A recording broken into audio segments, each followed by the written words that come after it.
Welcome you on behalf of our board. Our Board of Education is here this evening, and we heard the concerns after the tragedy that occurred in Connecticut, and I think that all of you that are here tonight are still reeling from that, quite honestly. That was a very impactful event that none of us would ever want to see happen in our schools.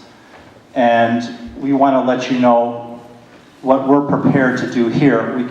We can't give you all the details tonight because a lot of the things that we do in our crisis plan have to be kept confidential, but we're going to give you an overview.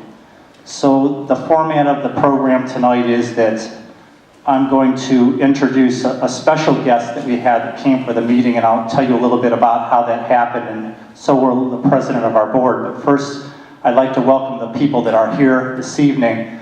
Our board members, we have most of our board here this evening. Mr. Rice is board president. Our new board president, our new vice president is Shelley Innes, Sid Jordan, Chris Habermill. So on behalf of the board that really encouraged us to have this community meeting, we welcome you. Our staff, I thank you for coming. Our administrative staff, thank you for coming. And we also have our chief of police, Chief Stumpowski for fire, and Chief Hartung for police department. They're both here. They're sitting in the back, so we welcome you. And I'll talk a little bit about how they've been involved with the program. Our special guest tonight is Randy Gardner, a state senator. And I'm going to start by just reading his biography and giving you a little bit of an overview of his credentials.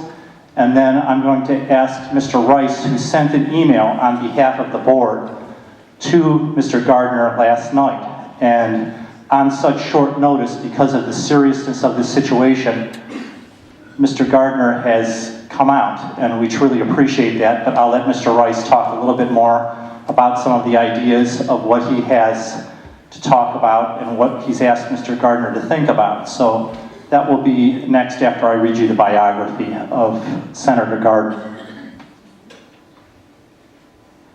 State Senator Randy Gardner is serving his first consecutive term in Ohio Senate, having previously served in the chamber from 2001 through 2008. He's also been a member of the Ohio House of Representatives, serving from 1985 to 2000, and again from 2008 until 2012. He's a well-respected leader in our state government. Senator Gardner has previously served in many leadership posts in the General Assembly, including Senate Majority Leader, Senate President, House Majority Leader. Putting his experience as an educator to use, Senator Gardner has been chosen to preside as the chairman of the Finance Subcommittee on Education. He's also a member of the powerful Senate Finance Committee and other important panels dealing with Ohio's workforce development and budget management.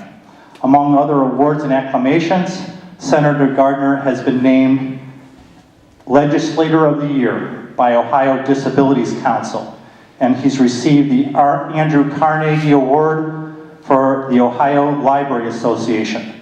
He's also received the prestigious Watchdog of the Treasury Award numerous times for his 100% voting and attendance record in both the Senate and the House. Senator Gardner and his wife, Sandy, reside in Bowling Green with his children Brooks, Christina, and Austin. So that's a little bit of background before Senator Gardner comes up. I just wanted to let you know a little bit more about him. As I said, on behalf of the board, our board president, Dave Rice, sent an email last night detailing some of the ideas on behalf of the board and some of the things that he'd like us to think about and the board would like us to think about in the community. And Senator Gardner immediately responded. So we thank him for coming out. But I'd like Mr. Rice to come up and just detail that out a little bit, and he will then have Mr. Gardner come up. And after Mr. Gardner then speaks for just a short while, I'm going to go through about a 15-minute or less presentation, an overview of our crisis plan, and then open it up for questions. So once again, I thank you all for coming this evening. Thank you, Superintendent Pempin. We had a board meeting Monday night in which I was elected as the board president, and one of the things that we do, we work as a board very, very closely, and one of the topics of conversation was around school safety. It's number one in the minds of everyone on the board. It's something that we're working very closely with our administration to make sure that we're doing everything we can. We're starting to realize that, you know, when it comes to the safety of our children, this is something we have to look to as a community. The state, the federal government is very limited in kind of what they can do for us, unless it's financial support. We've got to take a look at the fact that when you take a look at school districts and communities across the United States, let alone Ohio, they're all very different. Their needs are different. And so we want to look into if we were to try to put something on a ballot or ask for funds, no matter what we do, it's going to cost money. Right now we have an SRO that's a safety resource officer that was paid for 100% by the federal government back after Columbine. Well, those funds no longer exist. So those funds are now funds in which it comes out of our general budget to pay for that safety resource officer. The board in no way could ever eliminate that position. The safety of our children is utmost. We've been blessed with nothing happening in Vermilion, and so we want that to continue. So, you know, part of the reason why for this community meeting is to get your input on what you would like to see, and we've got to make decisions as a community on how we're going to protect our children in our schools. And more importantly, when you take a look at what decisions we make, we want to make sure that those funds or whatever we dedicate don't affect education. We want to try and do our best to make sure that future boards, future superintendents and treasurers can't reallocate and say, oh, nothing's happened, we're going to go ahead and pull those resources away and use it for new teachers or new buildings or whatever. But there's some limitations within the state statutes that don't allow us to do that. And so Amy Hendricks had reached out to our council and looked at that on Tuesday morning, and she sent an email to the board basically stating that what we're wanting to do can't be done. So I immediately called the governor. I reached out to Senator Manning, and I also reached out to Senator Gardner. Was able to speak with an aide within the governor's office. I actually got through to Senator Manning, and then at dinner on Tuesday night, he calls me back, and we had an opportunity to chat, and I kind of outlined all the details of what we're trying to do. I'm not going to give you all the details tonight because I want this to be something in which we can, you know, kind of take a look at. But, you know, the board itself wants to make sure that no matter what we do as a community, it's something that's going to last for a long time. And the safety of our children is really a critical utmost. So, you know, it's not about trying to create additional jobs or trying to provide for, you know, additional monies we're trying to pull out of the community. The bottom line is the safety of our children is our responsibility. And so what I've asked for the legislature to do is consider putting together legislation that would allow us to do that. So, you know, we called it health and safety. And so we'd like to pass some type of levy that would be dedicated funds for the health and safety of our students, which would also, something to consider would be a counselor within the school for all the school buildings. When you take a look at some of the issues that are out there, many times the people have been identified with problems and issues. And you know, we're in the business of educating kids. Our counselors are here to help evaluate what we need to do to take you to the next level. They're not counselors dealing with mental illness or problems that are going on within families. So there's some ideas we're throwing out here. We haven't set anything in stone. Ideally, it would be nice to have a resource officer in every building, so that way we are completely protected. These are some of the ideas we have. We're here really tonight to listen to you and find out what your thoughts are, what you would like to see. There's a lot of things that are happening throughout the communities. There's been a lot of press from WTAM 1100 radio. You're seeing things in the newspaper. I respect what other communities are doing. We're here tonight to decide what we want to do. And more importantly, I'm hoping that no matter what we choose to do, we can dedicate those funds to make sure that future of Vermilion doesn't change. So for that, I'd like to introduce Senator Gardner and welcome him up and thank him for coming.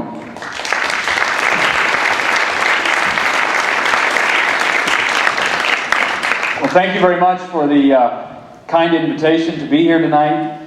This has been a quick, 24 hours since we first communicated on this. Phone call last night, a conference call this morning, and I just thought it was important for me because this is such an important issue and because there is a pending request potentially for legislators to get involved in maybe helping facilitate additional things you can do for your community that I should be here tonight if I could be. And I had served Vermilion a number of years ago in the Senate, and I should have remembered just how far away it is from Bowling Green. But I asked for the job, and it's my job to be here on the ground with you, and so I am not just going to make a quick speech and walk out the door. I'm going to listen to the presentation and maybe answer some questions and take notes and find out how we can work together to do our best for our children. The Senate district includes 5 counties, includes all of Erie County. I am sure that a number of you live in Erie County, and probably some of you live in Lorain County. How many Erie Countyans do we have in the room? How many Lorain County? 2? Okay. Senator Manning represents those of you from Lorain County, and you're welcome to contact both of us on this issue, but I represent officially all of Erie County.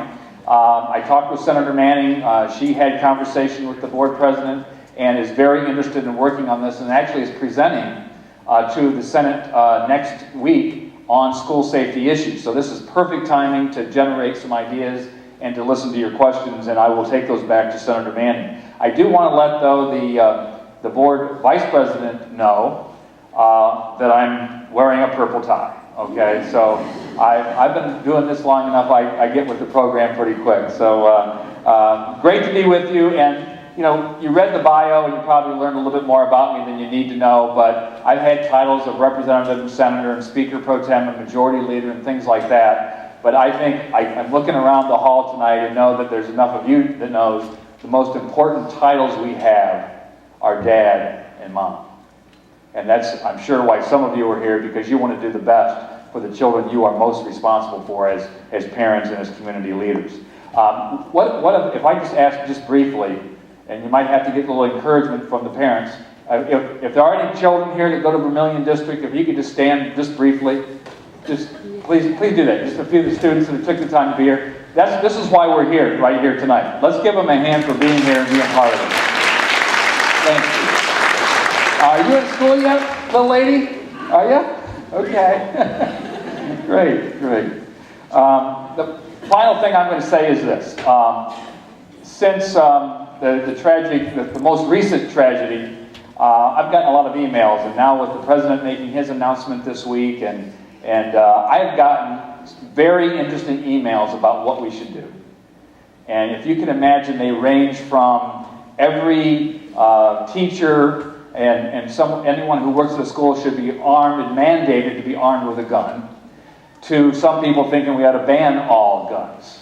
And everywhere in between, and all kinds of ideas about what we should. So my guess is that this community probably doesn't 100% agree on a single solution or strategy. But I do think it's important that we come together to talk together about what we can do, and I don't expect a mandate from the state legislature. I don't expect, it is unlikely that there'll be a lot of, as Mr. Rice has said, a lot of new dollars coming from the state to do these types of things. But there may be ways in which the legislature can facilitate or enable districts more flexibility and more freedom to do what you think would be best for your schools and your community and your children. So that's really in the spirit that I come tonight to listen, not to make a long speech, but to listen, to take notes, and to work with you and if it would be helpful for Senator Manning and I to come back as this idea is developed, we certainly look forward to do that. We've established already, I think, some significant rapport with your board and your school leadership, and we look forward to continuing to do that, and it's an honor to represent Vermilion. The school report cards have designated Vermilion excellent, and some people in Columbus are changing these report cards a little bit in the criteria. And let me just say, regardless of what it says, Vermilion is an excellent school district. Thank you for allowing me to be here.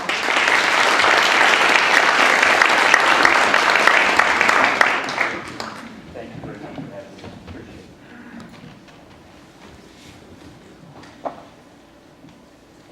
Senator Gardner, thanks for coming out on such short notice, and I'm sure during the public participation, if you would like to make comments or anything at that time, we'll be glad to have your input some more.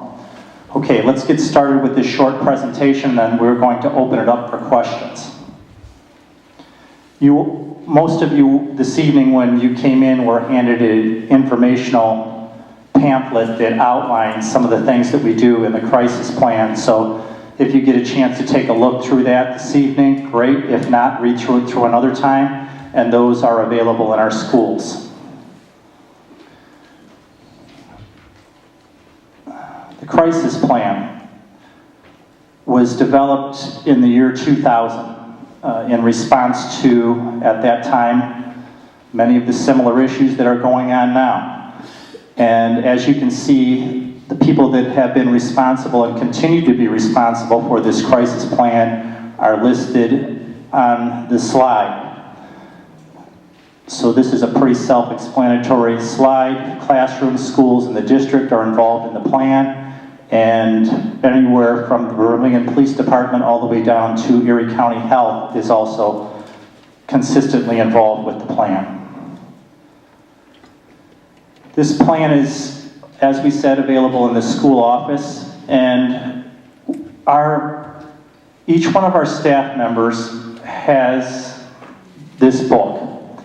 And inside of it is all the information that they would need to know in the event of a crisis. And we do tell them that they should be responsible for what goes on within the plan. So in the event that they would have to evacuate their building, have a lockdown, any type of pertinent information is contained within this manual.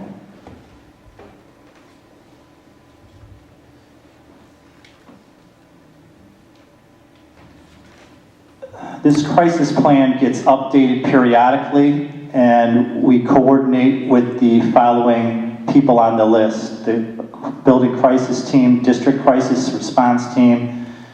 We have periodically then also checked with our law enforcement and from our fire officials. We do stay in contact with them. We speak with them as regularly as possible.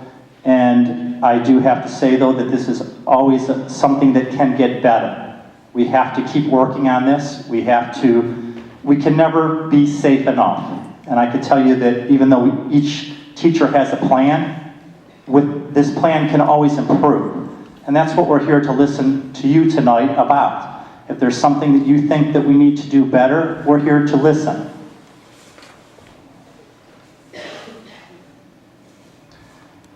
These are some of the prevention methods that we've applied within the schools. And one of the things that we have done beginning last year was start to educate our staff on ALICE training. And I'm not the expert on ALICE training, and in just a moment I'm going to have Mr. Bender come up, Sergeant Pender, who is the Overland College Security Sergeant, and he's going to give you a brief overview about some of the education that our staff has had in this training method. One of the things that we have not gone full force with this training for is because we wanted to be sure that it was coordinated with Erie County and Lorain County sheriffs, because we sit between two counties. That's a little bit of a unique circumstance. And this ALICE training and this ALICE education is a relatively new type of experience. And he'll tell you a little bit about what that acronym stands for and some of the training that needs to go into this in the future. So at this time, Mr. Bender, would you come up and just give us a very brief overview about what's been happening so far with the education and what your thoughts are about how we need to move forward? Thank you, Mr. Bender.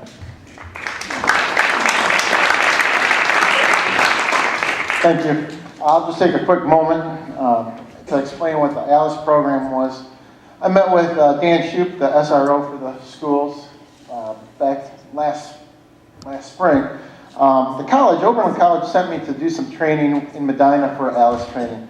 And ALICE stands for Alert, Lockdown, Inform, Counter, and Escape, and Evacuate. It's basically, well, all schools in America basically had the lockdown. We all have it. We've all heard about it. Alert is where someone in the school says, we're going into lockdown. Whether it be for a drill or actuality. They do that, and then everyone goes through their process. Locking the door, closing the blinds. The kids go to the back of the room, away from the windows and doors, and sit on the floor and be quiet. That is still the best thing to do initially. And so what a bunch of founders with this program came up with is, there needs to be more. What more can happen? So then when they looked at all this stuff, they talked about, you got your alert and your lockdown, which everyone does, but then the inform part is where you have somebody on the annunciator speaking while this is going on. There's a lot of different reasons for it. One is, if you're in this school, using this school, and there's an active shooter down by the gym, and someone is on that annunciator, on their announcement speaker saying, hey, the person is over by the gym, that gives the opportunity and the information needed for teachers to use their procedures, but also their right decision. It may be best for them, if they're on the opposite end of the school, to actually leave the building, go out an escape door, go out an exit door, as opposed to staying in lockdown when they're way on one side of the building and there's an active shooter on the other side of the building.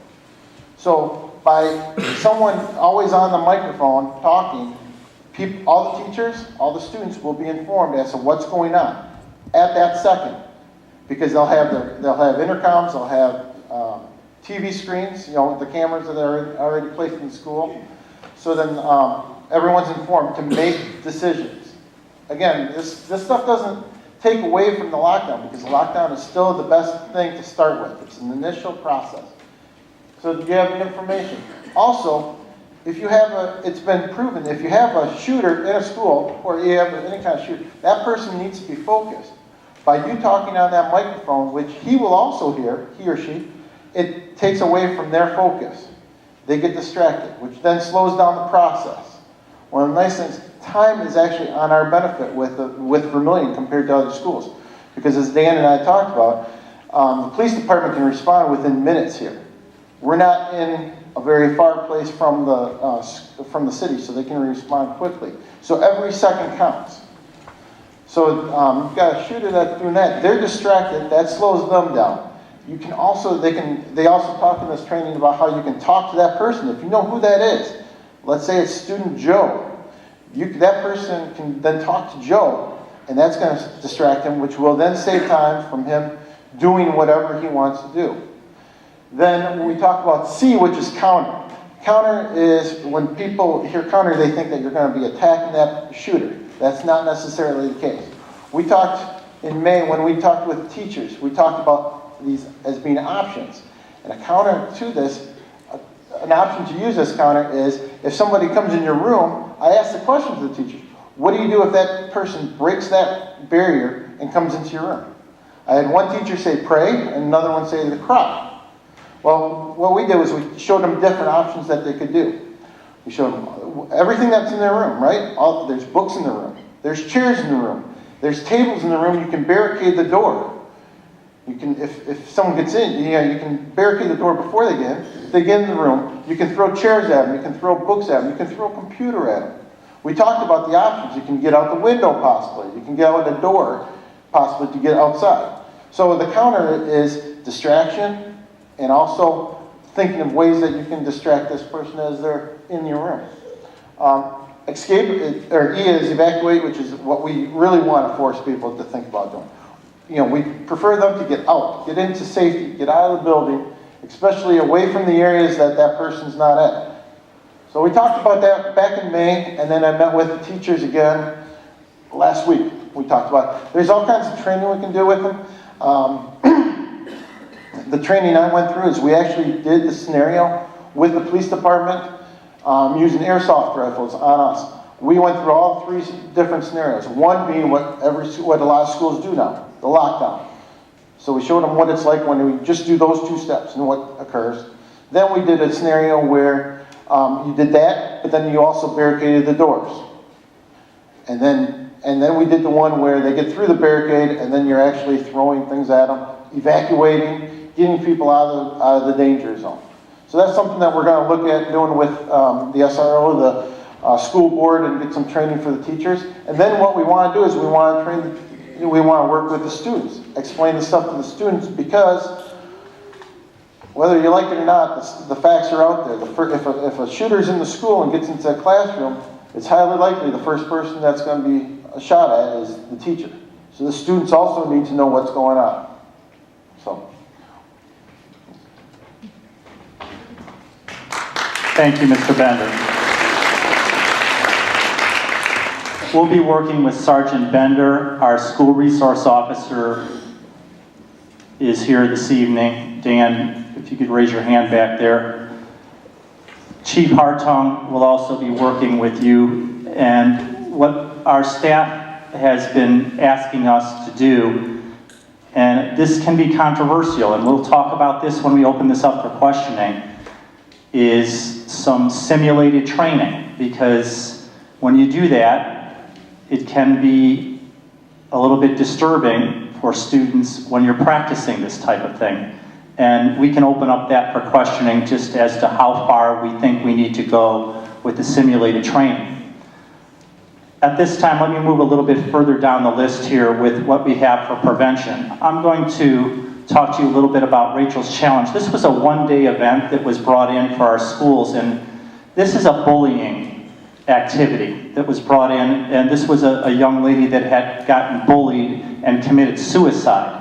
We believe that bullying is part of this security measure because the statistics and research show that most likely the people that are going to be involved in this type of horrible activity have most likely suffered from some type of bullying that's went on. And this is one thing that we've really tried to work on.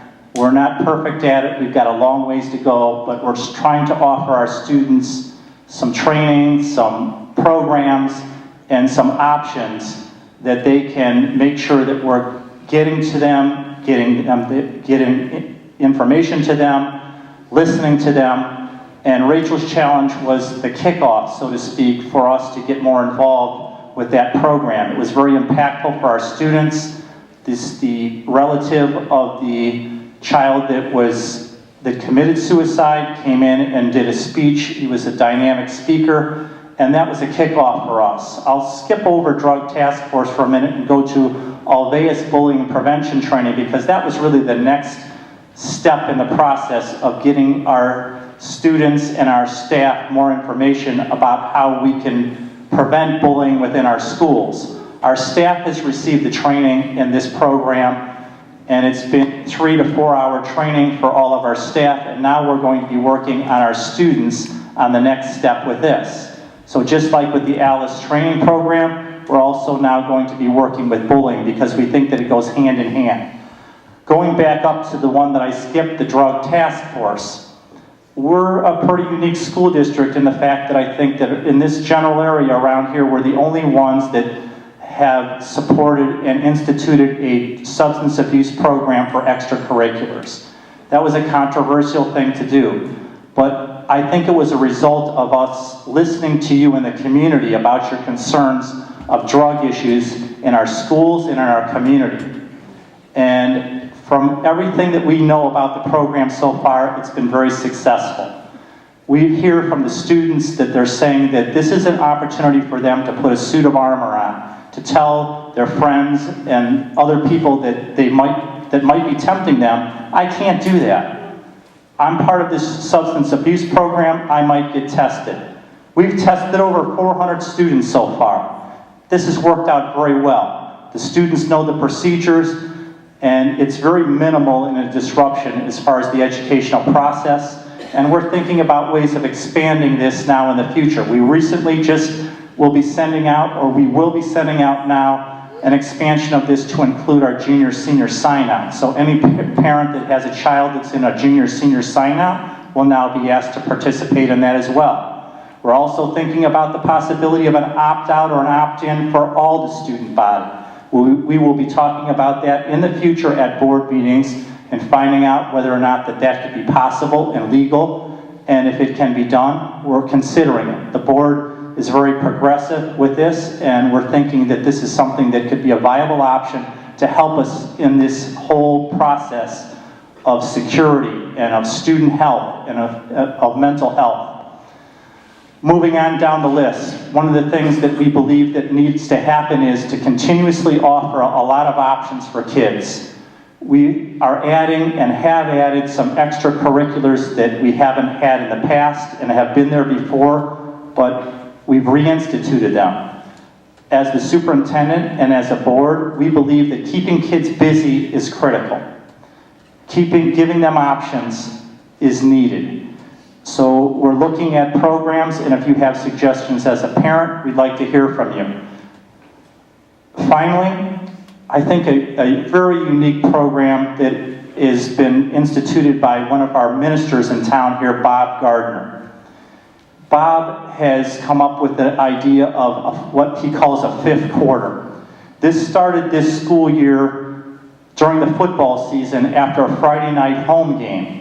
This gives students opportunities in grades 7 through 12 to come in and have something to do on a Friday night after a football game. It gives them options. It's been wonderful. The kids have raved about it. They've had inflatables here. They've had all different types of activities, games that kids could play. They've showed movies. And quite honestly, it's been a little bit of a spiritual message as well. So it's been an opportunity for us as a school district and as a school board to work together with our ministerial association in town here, which is very strong, and send a message to our kids that we're not just teaching the 3 R's, we're also teaching about character. We're teaching about the fact that we need to be thinking about what's important in life.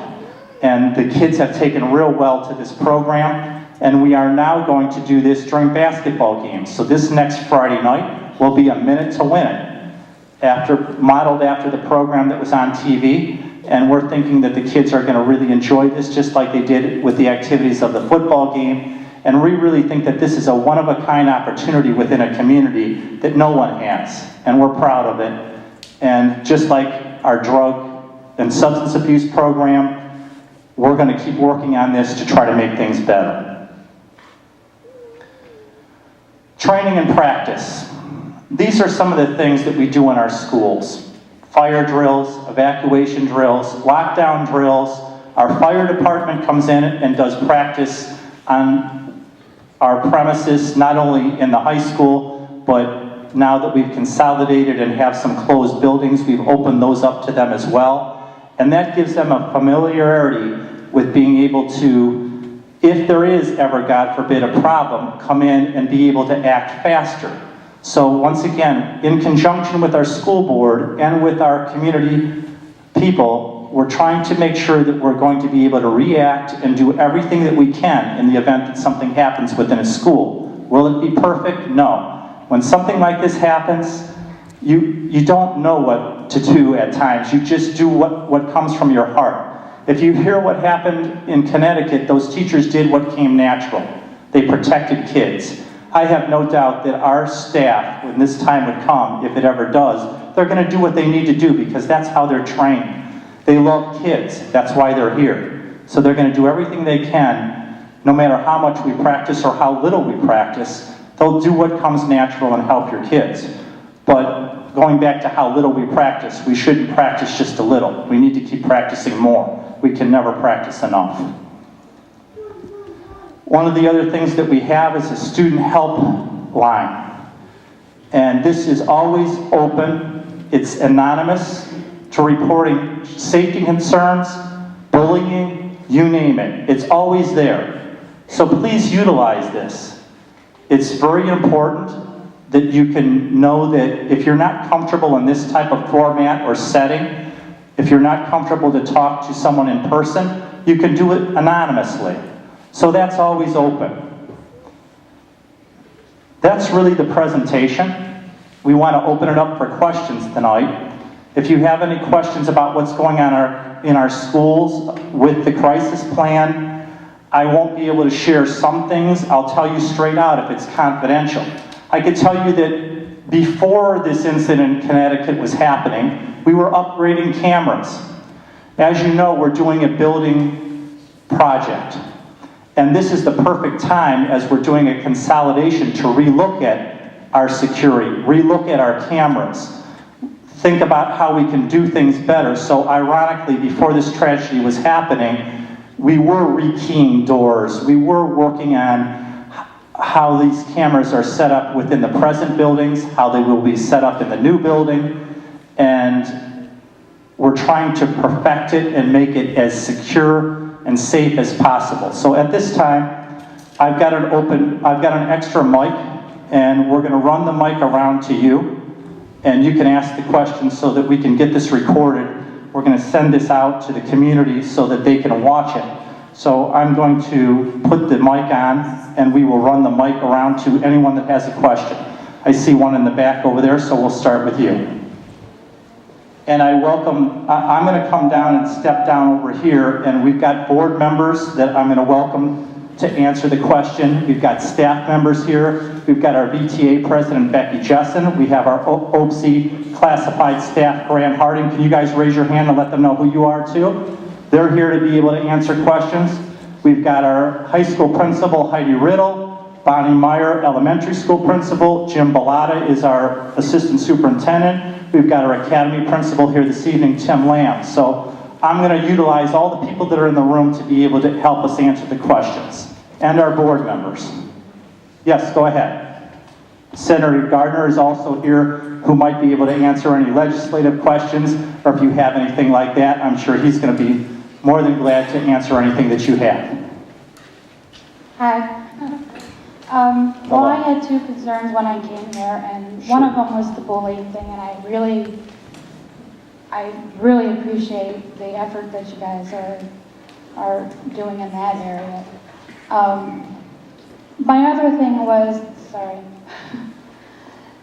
my biggest concern was what caught me was what happened in Connecticut was their security system was basically exactly what we had. They had the buzzing in system. Right. What concerns me the most is that the system is there, but it's not really being used what it's supposed to be used for. It's there to be, to prevent, people from coming in that shouldn't be coming in, whatever. But every time I go to the elementary school or the middle school, all I have to do is buzz, and I'm buzzed in. I'm not asked who I am. I'm not asked what I'm there for. I don't know if anybody really looks to see who's buzzing them in. I suspect that's exactly how that gentleman got into the school. He was just buzzed in. Is that what happened? He shot through the window, I believe, is what happened there. So, I was misinformed. You're bringing up a very unique situation. But that is still my concern. Sure. It's still I've had that concern before this even happened. Right. I'm like, well, you're getting buzzed in, but if you're not really asking who's coming in, what's the point of having it? Right. And so anybody can really come in. I'm going to answer that as best as I can, and then if someone else wants to add on to what I say, I welcome you to do that, one of our principals or anyone else. But here's a part of the problem. You said it yourself. You come to the school often. You've been buzzed in. And one of the things that schools have a difficult time with is you're a familiar face. And our staff knows you, most likely. You've been there so often. And they're taking it for granted that we're going to buzz you in and you're not a threat. And what we're going to have to decide is, are we going to detain each and every person in that case? And are we going to make you state your business outside in the hallway before you come in? We're working with the police department. We've been talking about this issue. We've got to decide whether or not we need or should tighten up on that very issue, because that would cause, obviously, you to be detained. Maybe that we shouldn't worry about that, though, obviously, because if we're going to ask you your business first, or at least try to make sure that we know exactly what you're there for, that might be the better answer each and every time.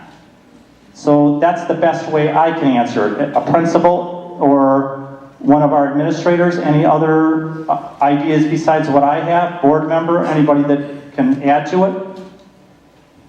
We've got a question over here then. I also have that same concern. I'm kind of new to the area. I've only been here about 2 years. And my son was constantly forgetting things all the time, so I'm sure my face is familiar. However, at every school that is happening, and I understand the familiarity, and I respect that as a community. We need to, A, as a parent, I quit going to the school every day. If you forgot it, and I just feel like when we're buzzed in, maybe that second door entry should be locked. And if you mean business and have business, then you're going to need to wait until someone has the time to come and see what that business is. That way, when the teacher comes, she has or he has the benefit of seeing if you're suspicious or not, and whether they want to let you in.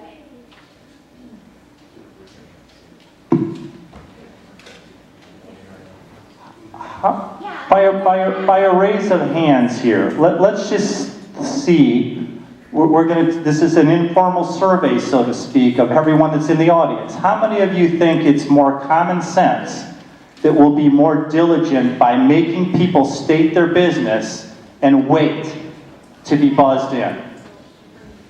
Thank you. It's unanimous. But that should almost be like an airtight door, so if someone is suspiciously in that hallway, you shouldn't be able to get back out until the police come and let out. That now is going down a path that I'm not sure we would be able to detain that person, and that gets a little bit sticky because it would be hard to, we can possibly, if that person looks suspicious and they leave, we can then go to our SRO officer and say, look, this person was inside the door, they looked suspicious, we weren't letting them in, they couldn't state their business, but we're going to have to then give a description, and hopefully we know that person and we can move on from there. But that could be the time that the person is calling before she even goes to say, hey, I've got someone in the doorway and it looks suspicious. And they're just, the person in there doesn't know that they're just sitting and not coming to the door. So they're being detained, don't even know they're being detained. I would agree that whoever's going to be watching the door is going to have to be, I think we can do a better job of being more diligent with what we do in our entry doors, and we've been having those very discussions. This was a wake-up call for everybody. What happens is, not purposely, but just like anything else, you get complacent, you get comfortable. It's a school building, and you're trying to trust that people are there for the right reasons. Obviously, though, that person in Connecticut was not there for the right reason, and it then wakes everyone up when something like this happens. Next question. That gentleman didn't get buzzed in, he shot his way in. So that leads me to the window and the doors, the windows in Sailor Way are along the whole side of the cafeteria. Children are in there throughout the day, and that leaves them vulnerable. And I would like to know what we as a community can do to fix those windows. Would a board member like to respond to that, or would you like me to respond to that? Okay, I don't hear any takers for that, so I'm going to go ahead and respond to it. This becomes controversial, because at what point do we need to change everything we do and eliminate for example, all the glass, because there's glass in almost every school building in so many different areas. And to completely eliminate the glass would be very expensive, first of all, but we are at a point where we're ready to make changes within our buildings.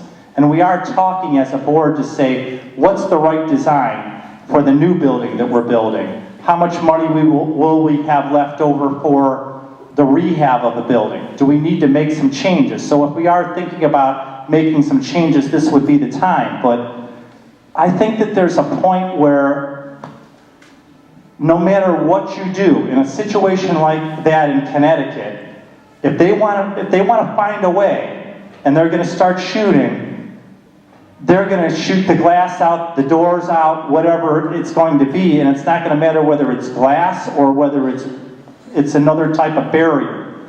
And what's the limit?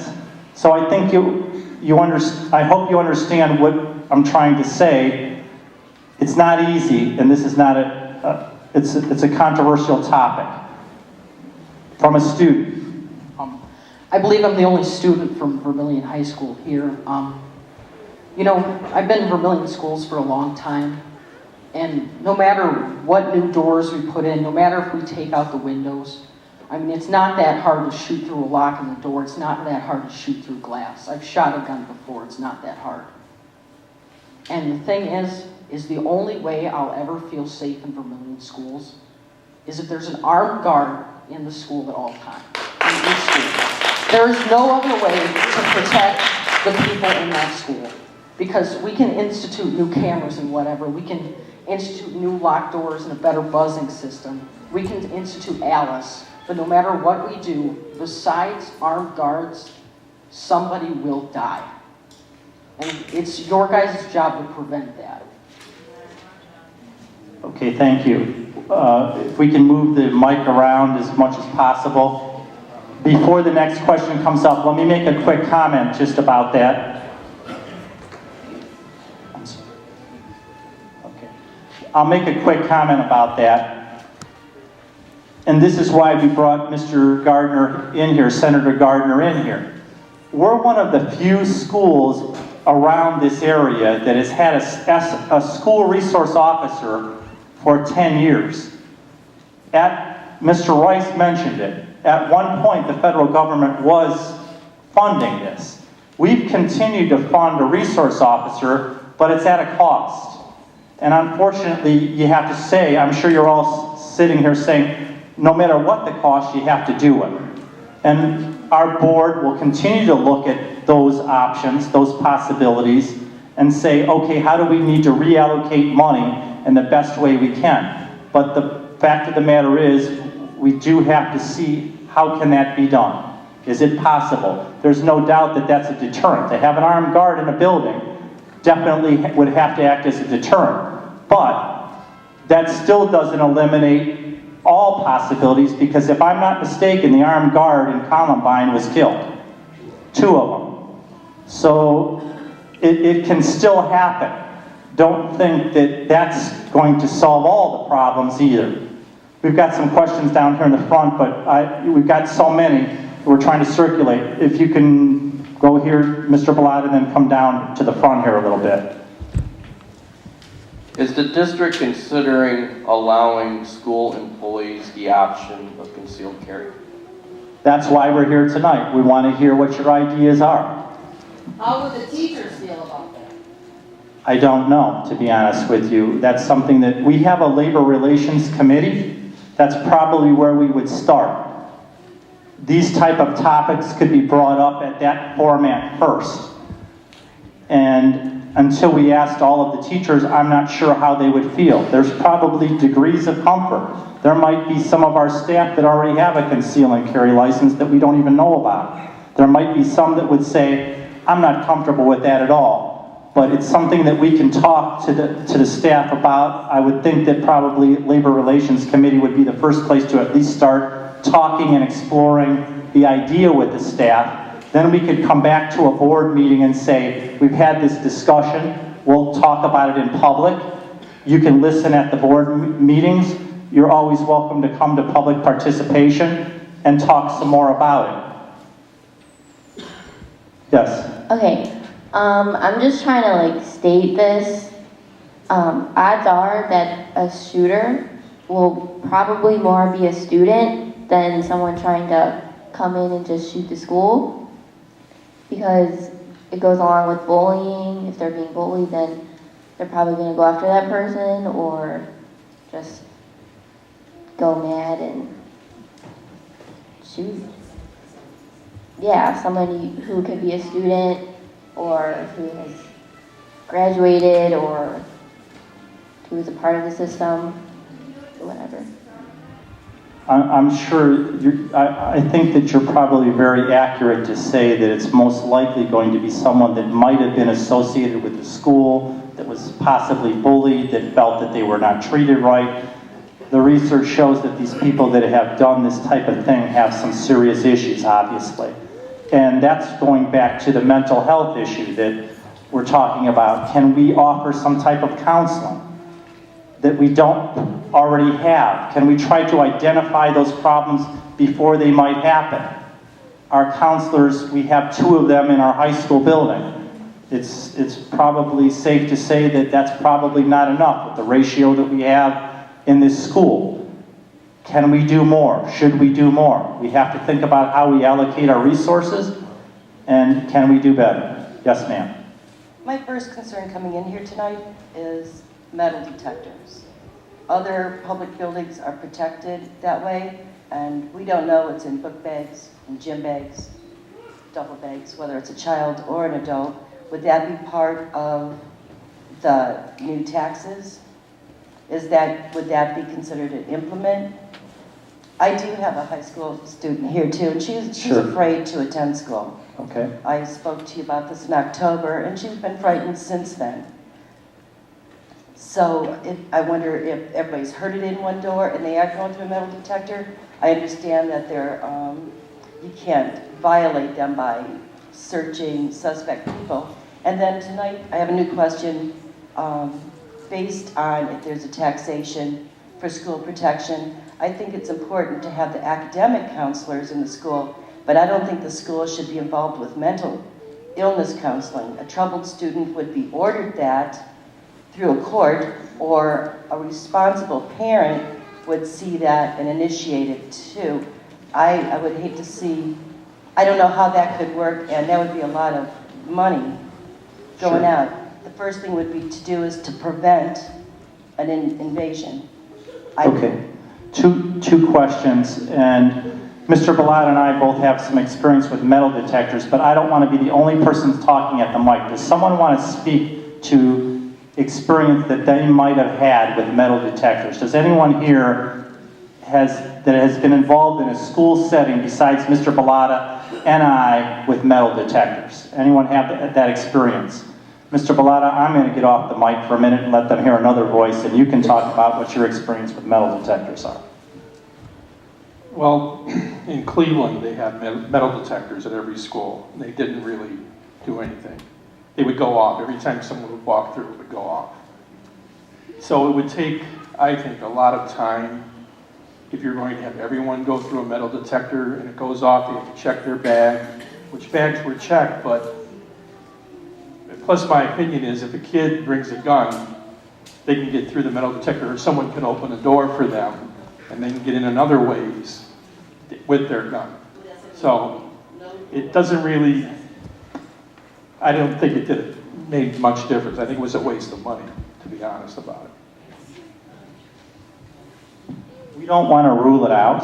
Our board will listen to the possibility. If this idea with Senator Gardner somehow comes to fruition, that it's possible to do, it needs to be part of the list that gets discussed by the board. And we have to systematically then prioritize what might be the best options with what we would be able to do with the levy that we might think about instituting. As regard to the second part of your question, I've forgotten what the question is. Sorry. The counselors.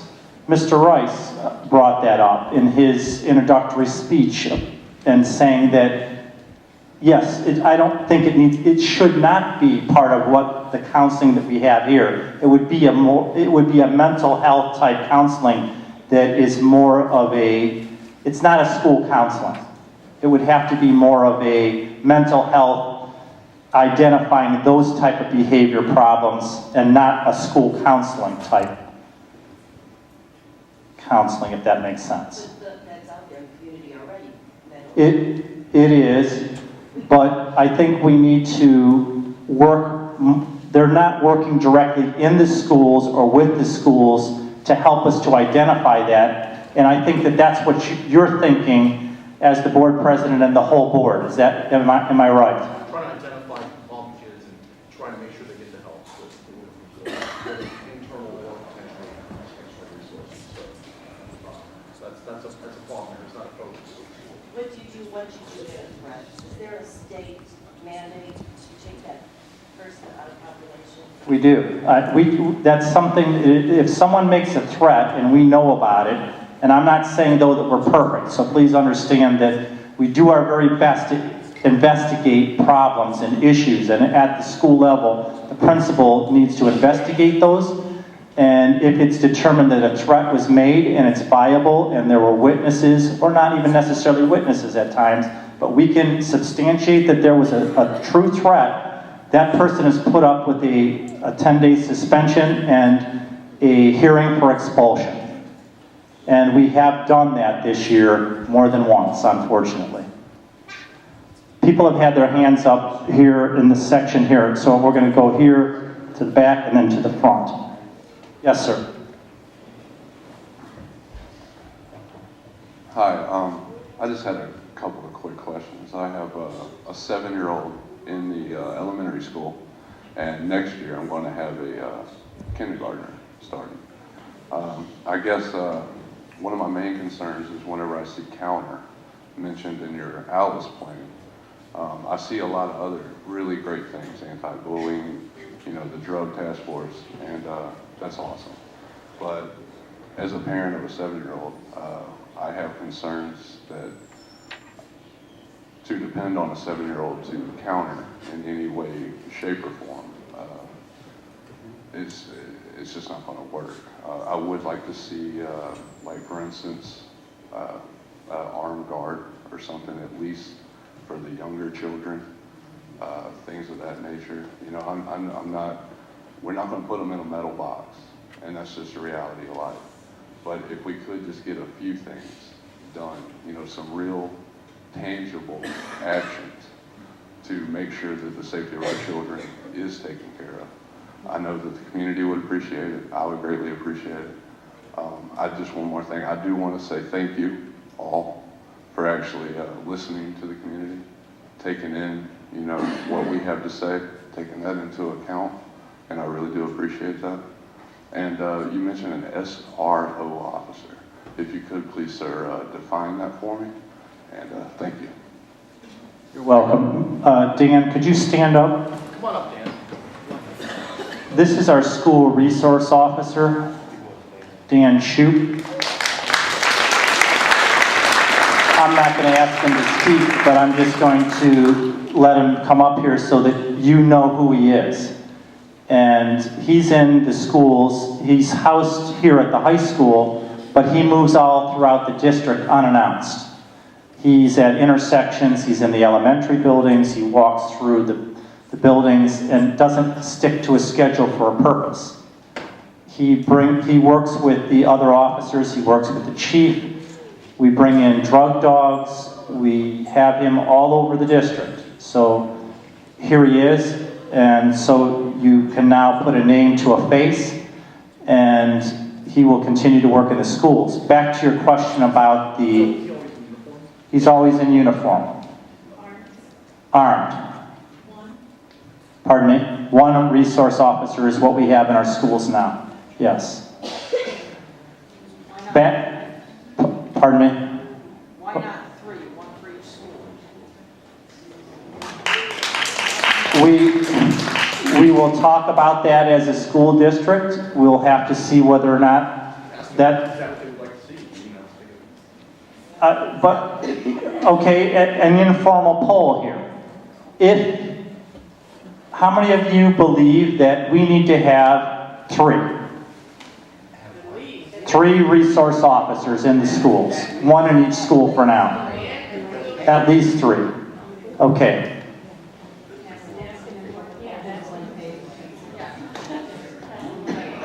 Okay, we'll get back to that in just a minute. I want to address this gentleman's question, though, about the Alice training and the reality, or is it realistic to have a 7-year-old to throw an object or be part of that process? Sergeant Bender.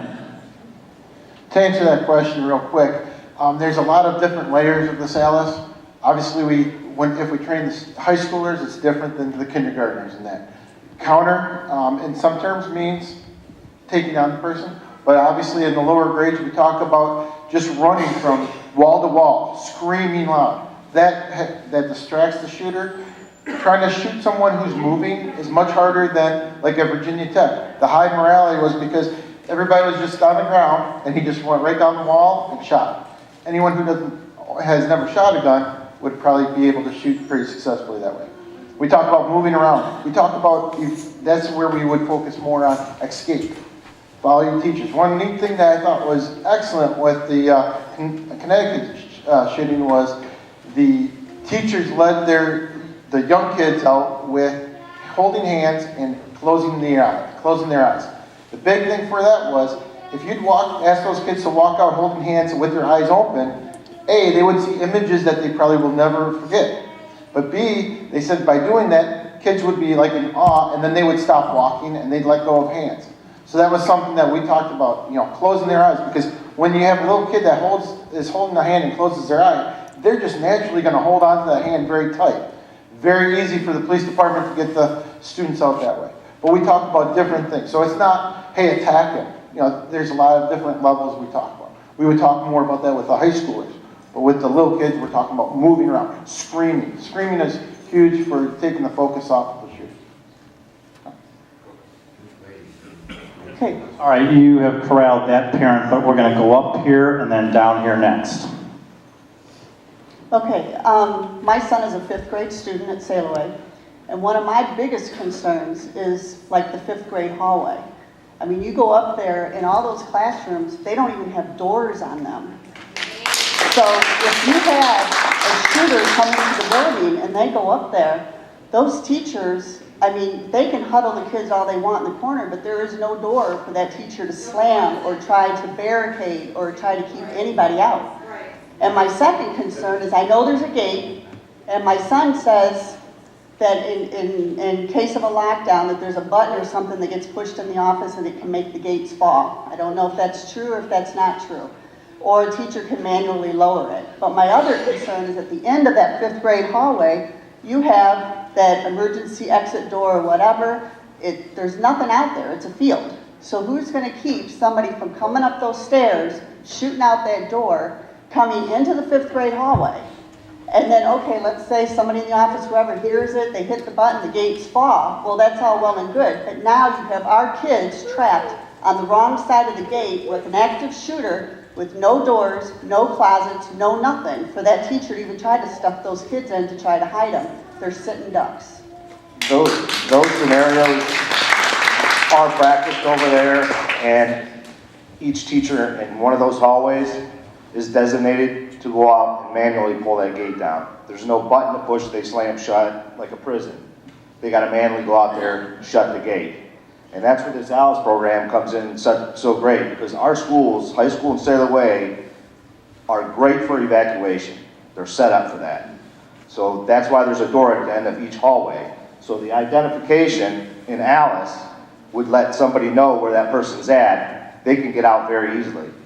Not if they come in that door. You're never going to prevent it. I mean, Let me speak a little bit more to that, because I'm privy to a little bit more information about that than even Dan, because I just had a conversation with Chief Stumpowski about this, because I called him with your very question and concern. These buildings, and that's why we're doing this building project, were built at a time when fire codes and systems were different. and didn't require all of the things that they do now. And these type of things rarely happen like they are now. So that's why we're looking at a building plan and trying to improve. He's talking with the state right now to first find out whether or not we should continue with that practice of bringing those gates down. An excellent idea by one of our teachers came up that I passed on to the board president today or the day before. And here's what we're thinking about. Instead of having those gates like they are, hospitals have doors that would be magnetic, that would be able to be shut, but still open from the inside. And so now that we're going through this building process, we've got to talk to our board and see if we're going to think about dedicating dollars to that aspect of this and make it a more safe process. We've done the best that we can with what we have now, and we practice lockdown drills in that scenario. Has it been perfect?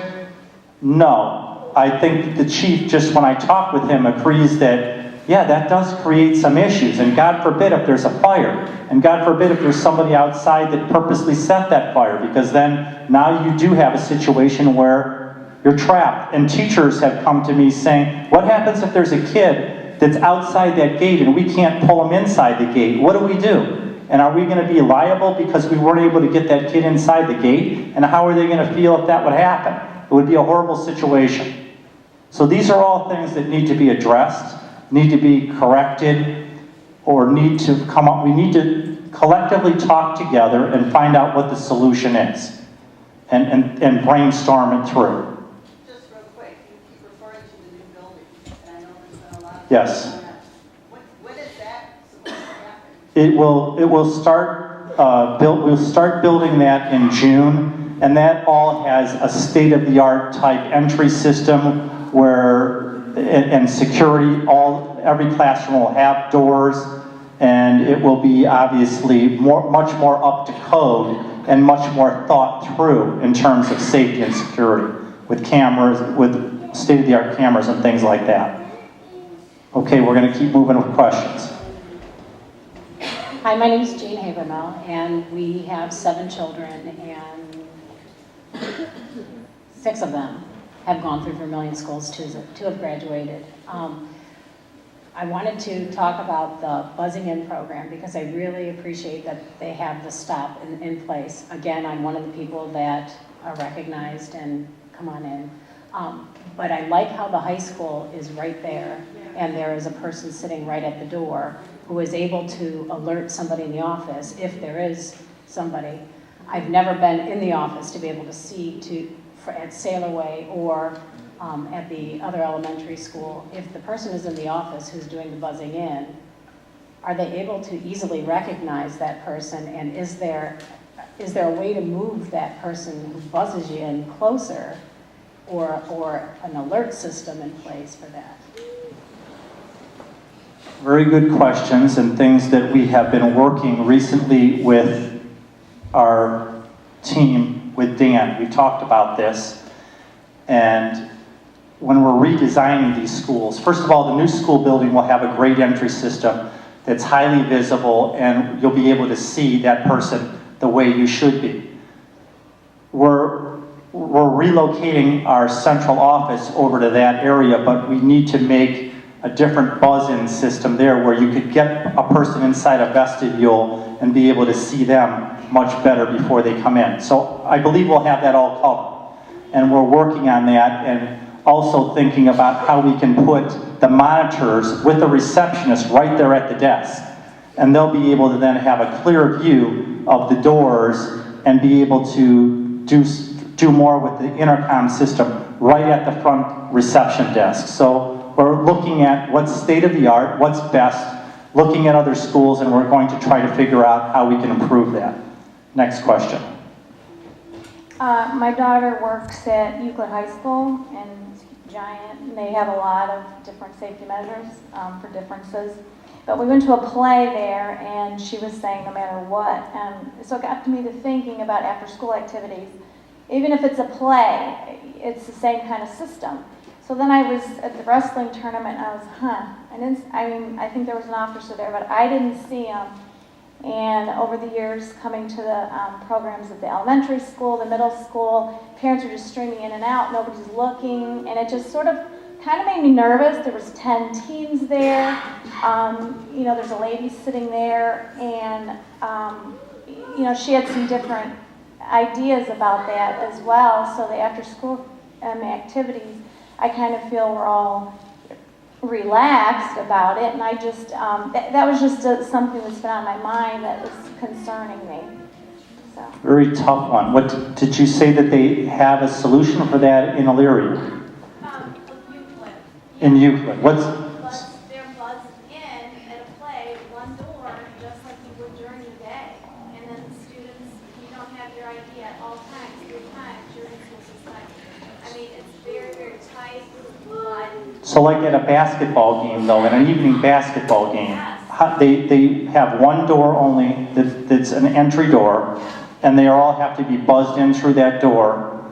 And are they ID'd or are? yeah, she said even the teachers, they'll have IDs, and you can deactivate the ID at any time. Okay. It's very, very tight, but I just was worried because I'm looking around the tournament, kids, people running in and out. There was a lady there that she eventually went away, and I'm like, I don't know, you get some nut. That's right. We've had that discussion here as well. We're concerned about our events like that, and we have to think about how we can tighten that up, and we're having those conversations because that's a much more loose and relaxed environment, and that's just as vulnerable when people come for a play here.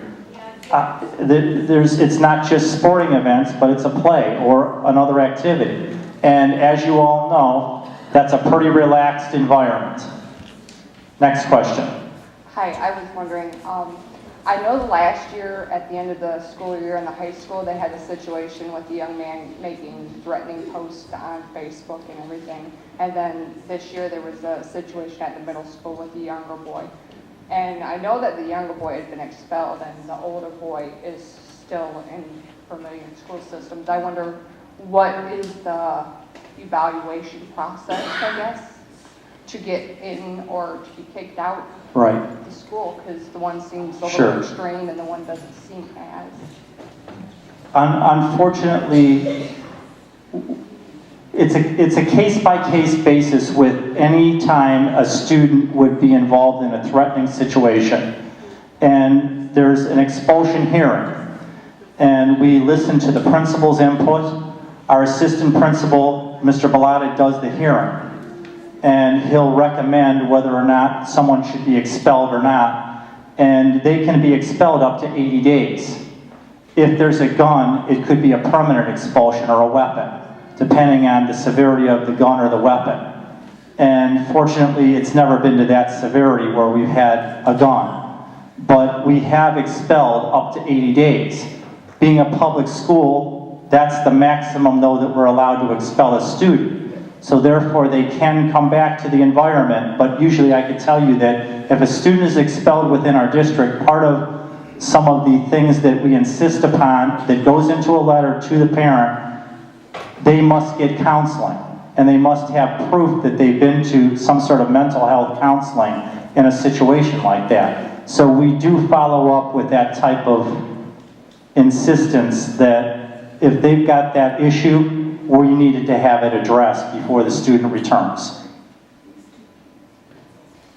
I'd like to say a few things. The counselors, I think we should have one or two more. They don't have to necessarily be mental health counselors, just one more, because a few weeks ago I went to go talk to Mrs. Stubblebine, and it took her a week to get down the list to get to my name, and there are a few other people after that. Okay.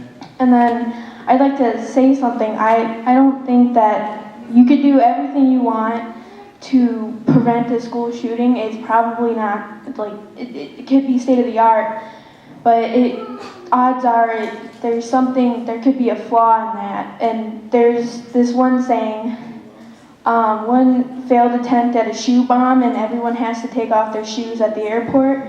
But when Columbine happened, there's been 30 plus school shootings after that.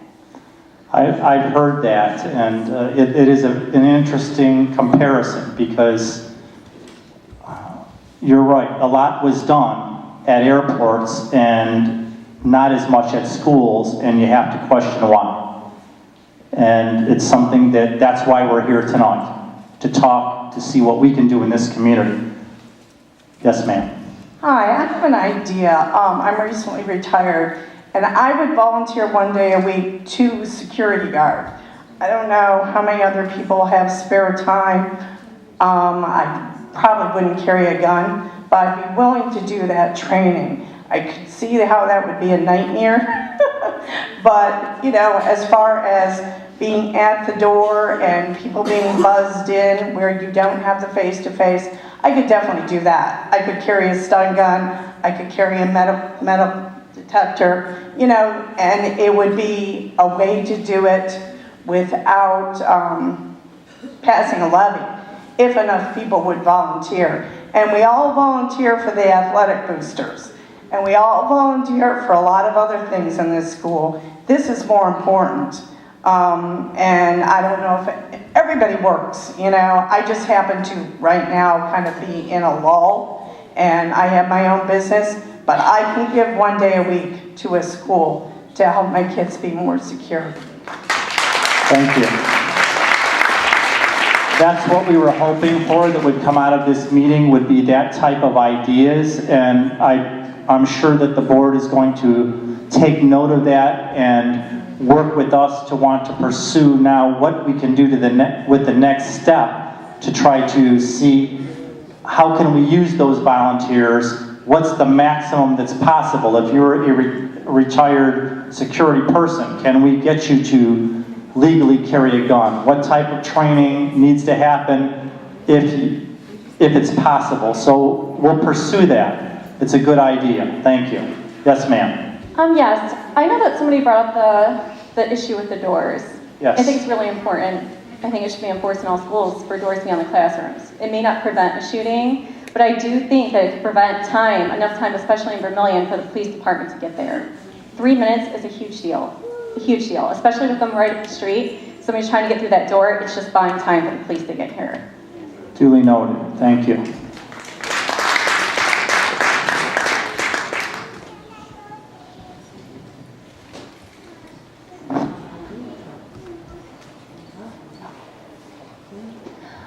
I just have a couple concerns. You guys mentioned the metallic doors, you know, that will lock.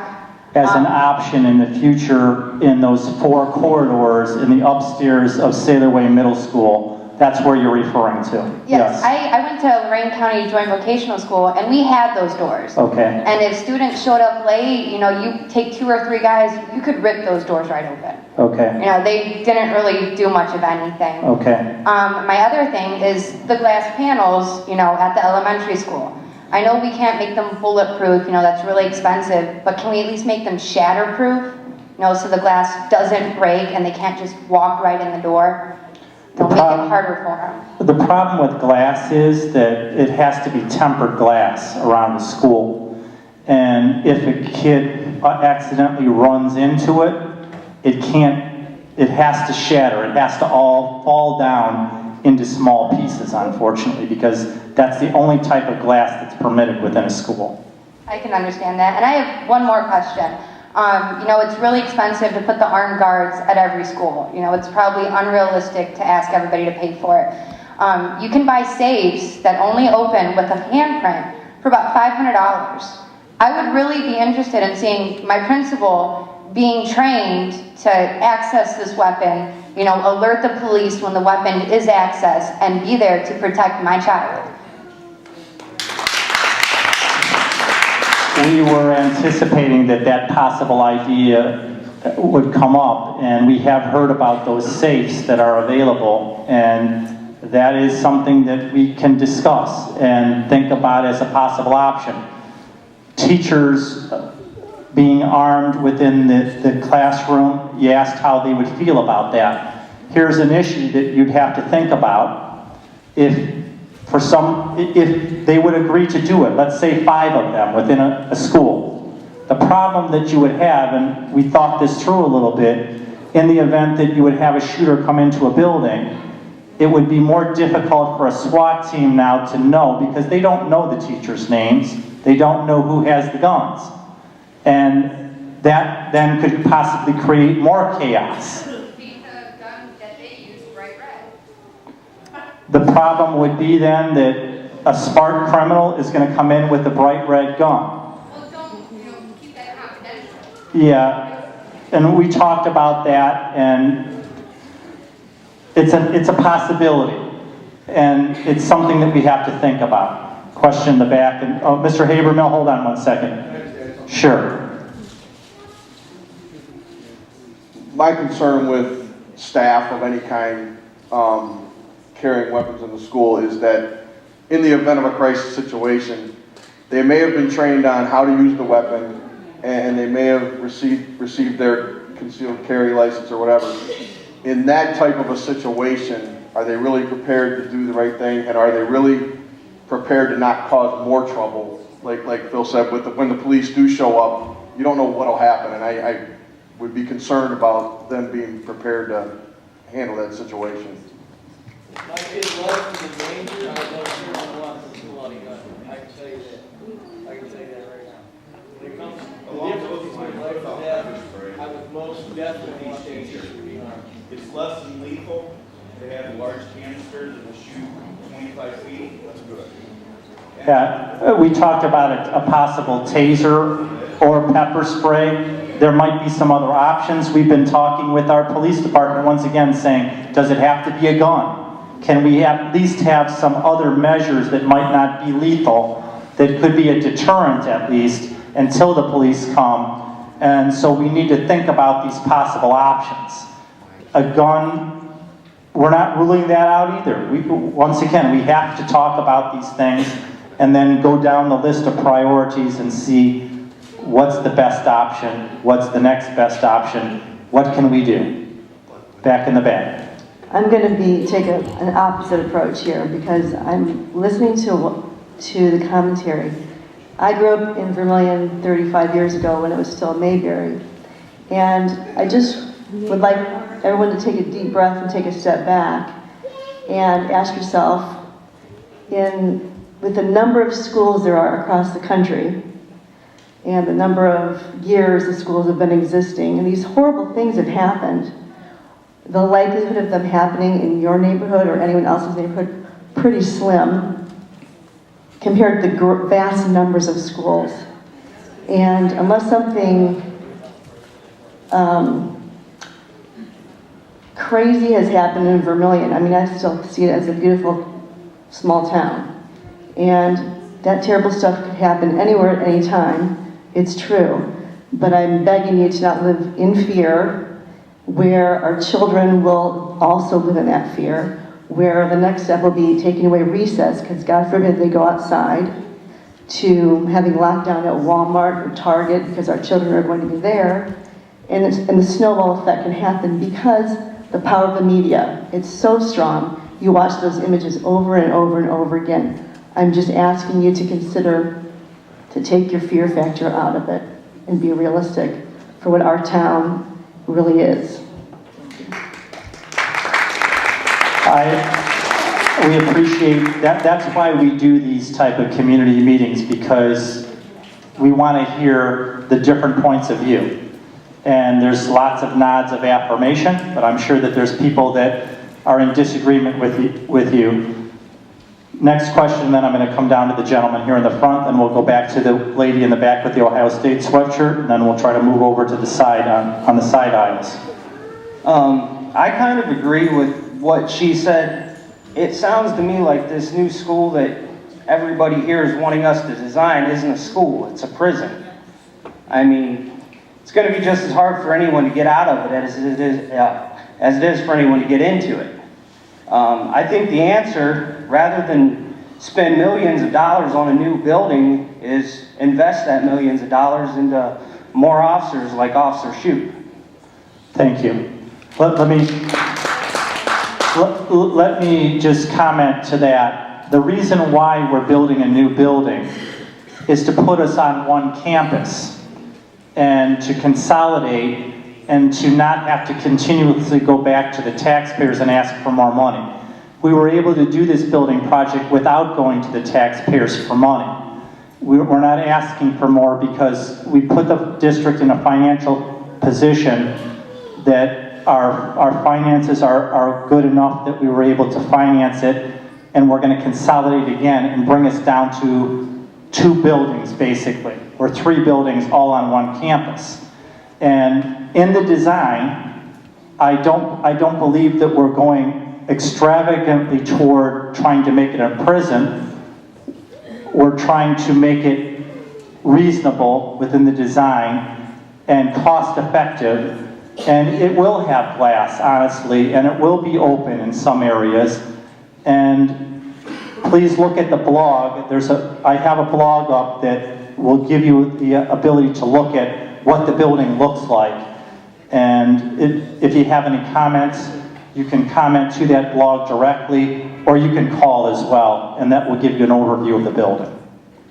I was commenting more on what everybody was In general, I understand. Yeah, I understand, but I think it's a good time now to talk, though, real quickly about what we are doing with that new building and kind of speak to that in general as well. Yes, ma'am. First of all, I have a 5th grader, I have a 2nd grader, and I have a graduate from Vermilion High School. I want to applaud the high school with the way it's set up. I've always found it to be very safe as far as my feelings have gone, where you're able to walk through the first set of doors. There's a person sitting there. They don't let you pass the second set of doors. They don't know me at the middle school. I've probably been in there one time, and I'm very easily buzzed through into the school. If I chose not to go straight forward into the office and made a right-hand turn, ran up the stairs into the 5th grade hallway, where the walls aren't real walls, where there's no doors, where there's no closets for our children to hide in, as what saved the life of some of the lives of some of those children.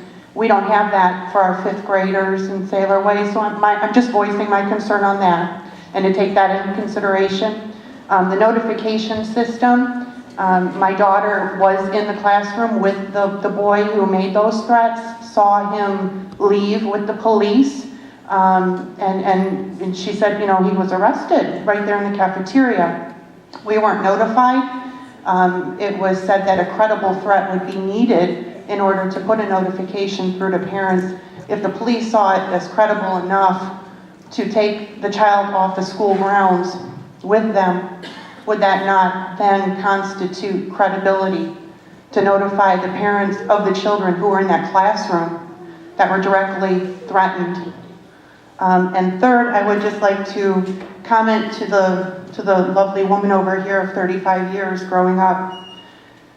There are extreme ends on both sides, and I think fear really wreaks havoc on both extreme sides.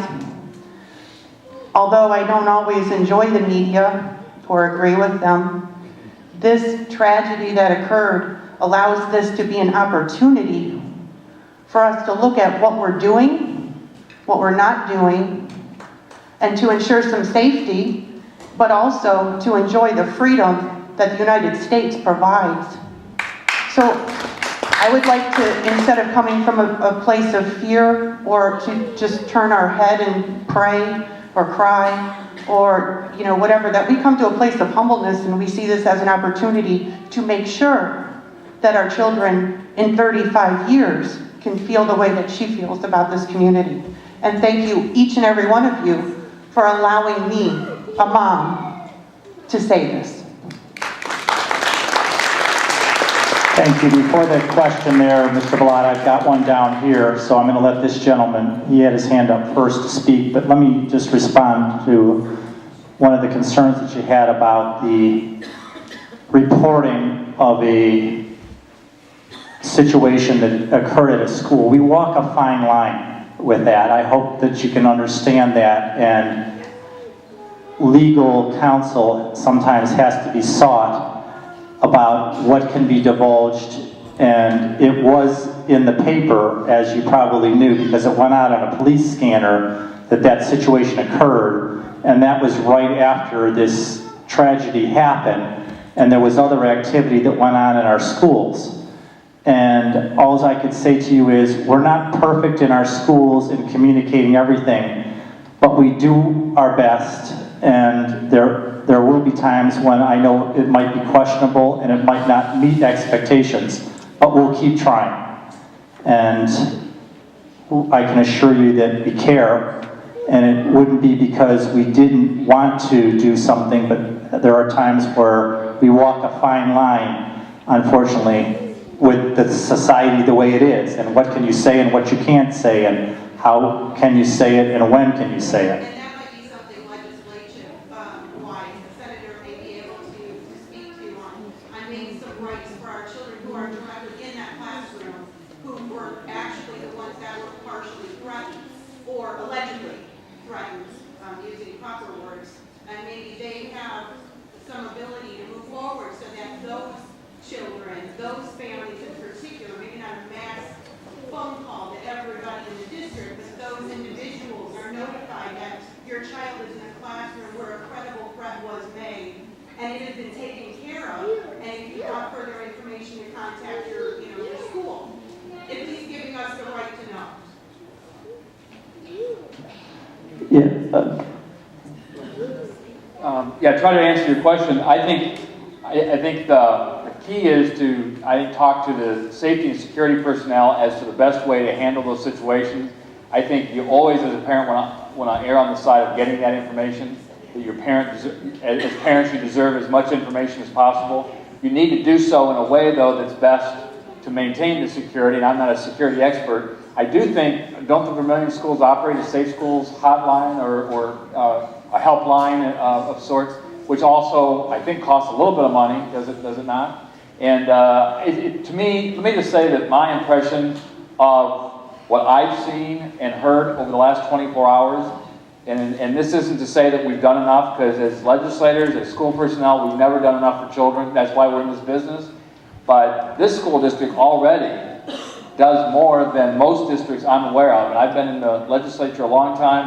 My dad was a school superintendent, have an education background, and maybe that says more about what other schools aren't able to do financially or haven't committed to do, but there's already been a lot of thought and a lot of efforts going on, and yet you still express tonight more need to do more. And I'm not discounting that at all, and that's why I was asked to be here, because there may be an opportunity to do legislation that would enable the district to perhaps target resources. One of the concerns might be, if we allowed for a school levy for this purpose, could it be written in such a way, though, that schools might raise money, or millage, let's say, for safety personnel, which sounds like there might be significant support, but yet find a way to use that money for something else that would not be for its original purpose. So the district is actually concerned about that and wants to find a way, if they're going to go down this road, to secure that money so that it specifically goes for what it's promised for, and that future school boards or future superintendents or couldn't change that. So I was struck by the fact that usually we're asked to provide, kind of almost an open book to find ways to generate more money for schools. In this case, they're trying to find a tight way to make sure that you know that the money is being utilized for whatever the district decides. And I'm not here to say whether it's resource officers or school personnel or counselors or whatever it might be, or even cameras or equipment or something that might be more on the physical plant side. But I do believe in tough state financial times, we owe it to districts to at least provide them with the options. And right now, as I understand it, there's no option in the law to have an operating levy that is targeted to this specific purpose. In other words, you can't put that on the ballot that says, shall be used for these specified purposes. And I believe that's what the board may ask us to do. I say may because I don't think there's been a vote yet or any decisions made. That's why we're here tonight. So we're looking at that. It would probably take, though, the support of the Ohio School Board Association and the School Administrators Association to encourage this type of legislation. This would not necessarily be, since it would be something new, it isn't something that's going to happen overnight. I think we have a little bit of the luxury of a little bit of time because I know the board and the education leadership here wants to continue to hear from the community. That's why we're here tonight. But I know that Senator Manning and I are both at least interested if there is a way to provide additional flexibility and options for the school to meet the needs of the consumers, the students, and the parents, the taxpayers of this district. We want to be a part of that. Thank you, Senator. I'm going to say one more thing about that situation. What should have been done that day, and I'm not making excuses, it was a horrendous day because that wasn't the only incident, but that's not an excuse. I should have sent just that classroom a letter. That would have solved some of the communication problem. And I say this to our board repeatedly. I can never communicate enough, no matter what. And so I could have done better that day. I should have done better, and I need to learn from it and get better. So that's probably a better answer for you on a more practical, right now answer. Sure. Gentleman in the front, and then we'll go back there. How many students do you have in the elementary, middle school, and high school? About 2,000. How many students? 2,300 approximately. So where is 2,300 students' parents at tonight? This concerns me. This is a pretty major issue with our children in the school systems. And from what I'm seeing tonight, I mean, this is really alarming that people, don't care that much about their children and their safety at school. Apparently the ones that are here tonight do. My thoughts, I know, guns in school, that's a crazy idea. Guns doesn't answer gun violence, but as a parent, as a concealed carry person, as a gun owner, I protect my home with guns. I protect my family with guns. The most valuable assets of this nation are protected with guns. My most valuable assets attend your schools. I think we need to keep an open mind about it. Teachers being allowed to carry. I know if I was a teacher in this day and age, I most certainly would want to be available to a weapon, throughout the day. There's many options, lots of ways to do it, but I think we just need to be very open-minded about this because, I've heard a lot, I've seen a lot, I've read a lot, I've watched a lot. The president's kids are protected by guns. His kids aren't any more important than mine.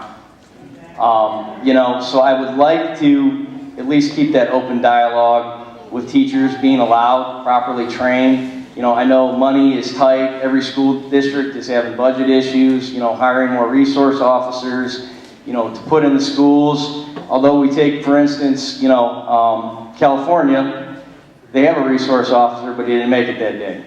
Look what happened. Kid brings a shotgun to school, shoots 2 kids, shoots one, misses the other.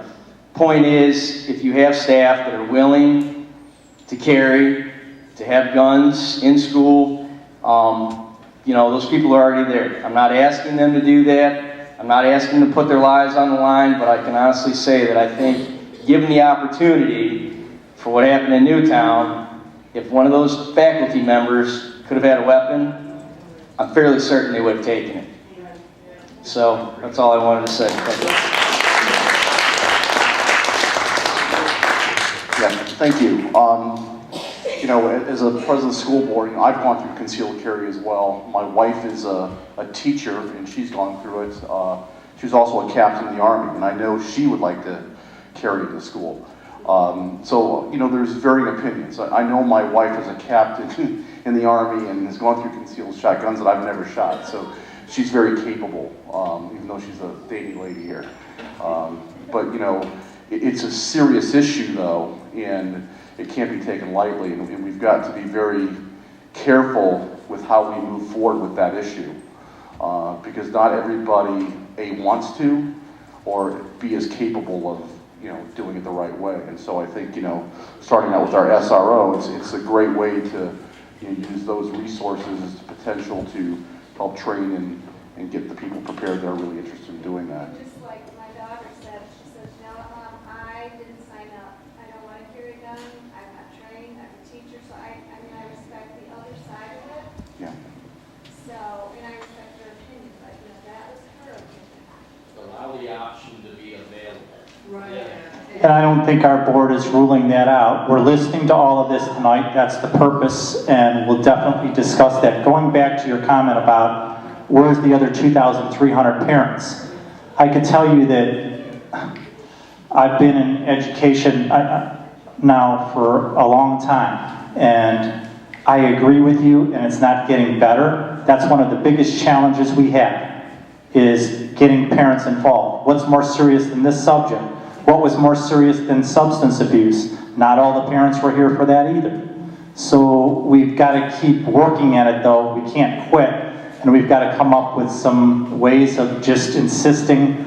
I don't know what the answers to that are. That's a tough one, and we'll keep working at it. We're going to go to that parent, and then we've had a parent here and a parent there that have had their hands up for a long time. Mr. Preet has had his hand up for a long time. We're going to go to him.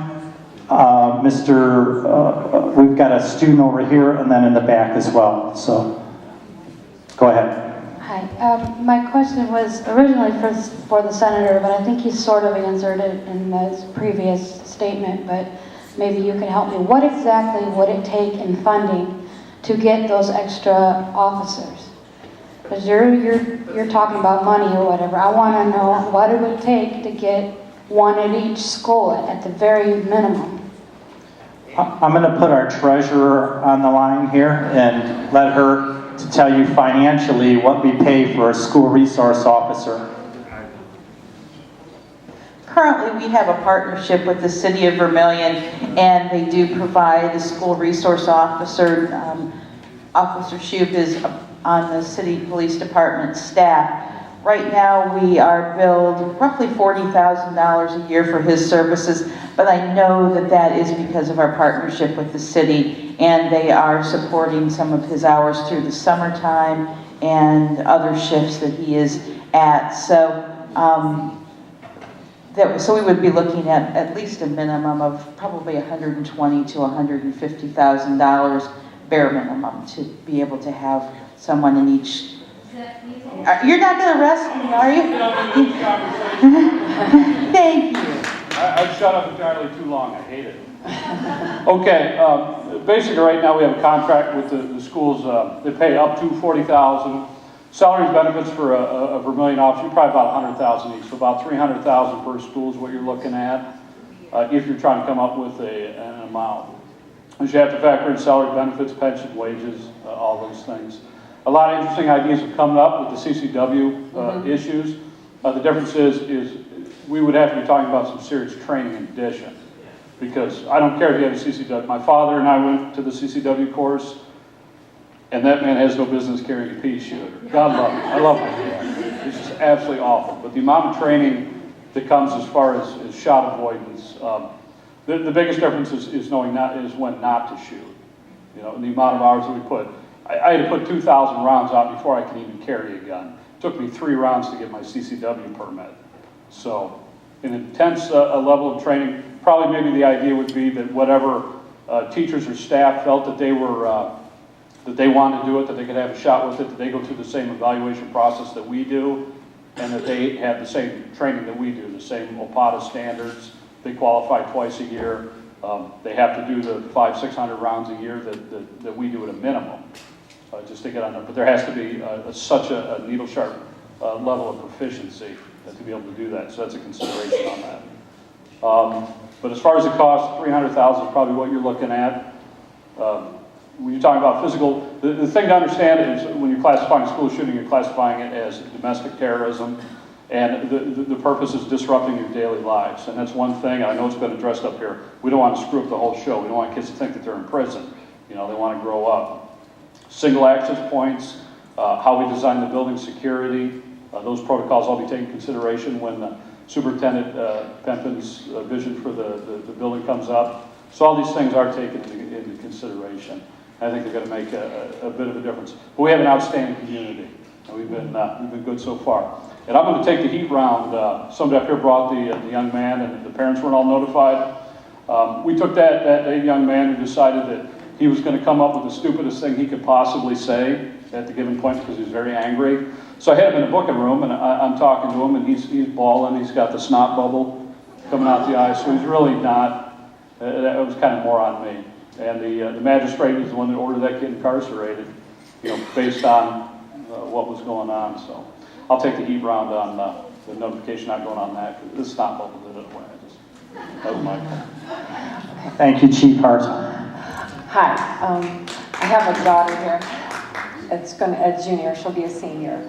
But I want to say kudos to the young man over there who's in high school. I agree with him totally. And the gentleman up here with having someone here and armed more than even just one. And even teachers do want to carry.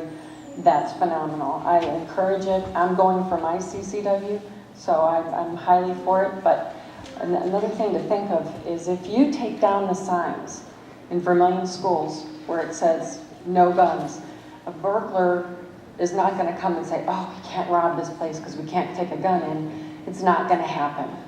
Because if they see no signs, then they're going to think, somebody's carrying here. I know it's a hard concept to grasp, but I just thought maybe I'd let my husband discuss a little bit more about that too. Yeah, I carry every day. I have been for a number of years. And in the community, as you know, we have the Fish Festival and the Woolly Bear Festival. And I carry at all of those community events, day in, day out. You know, you interact with politicians, celebrities. There's high school marching bands. There's little flag corps and little cute girls carrying their batons. I just love them. I love kids. You interact with all those people all the time. I volunteer at the United Methodist Church down there for the Harvest Festival, and I carry there. I carry every day. You come to the school, you got to disarm it. I find that really bizarre. You can interact with people every day at the big festivals, and there's hundreds of thousands of people there. And there's little kids and the marching bands, and you talk to them. You escort them to the school, leave it in your car. I don't understand that. Thank you. Thank you. I've been around here a long time with the schools. I'm not speaking to the right people. In over 20 years, there have only been 2 operating levies passed in this community, one by 3 votes.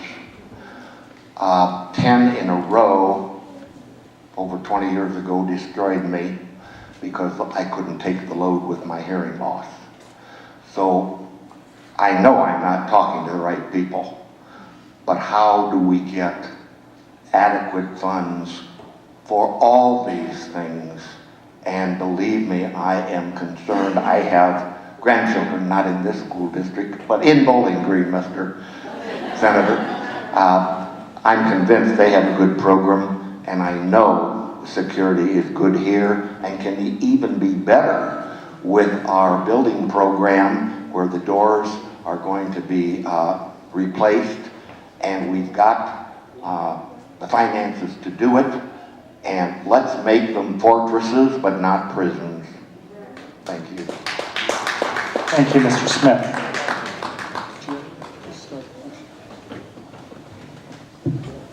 Hello, I just wanted to clarify when you did your informal poll of who would be in favor of having security in the schools. And I don't think I'm alone in the fact that the only people that I believe should have guns in a school are police officers.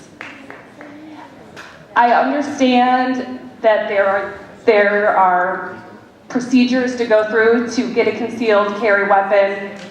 I think there is a very different person who chooses to be a teacher than who chooses to be a police officer. There are places for both in the school, but they need to be separate.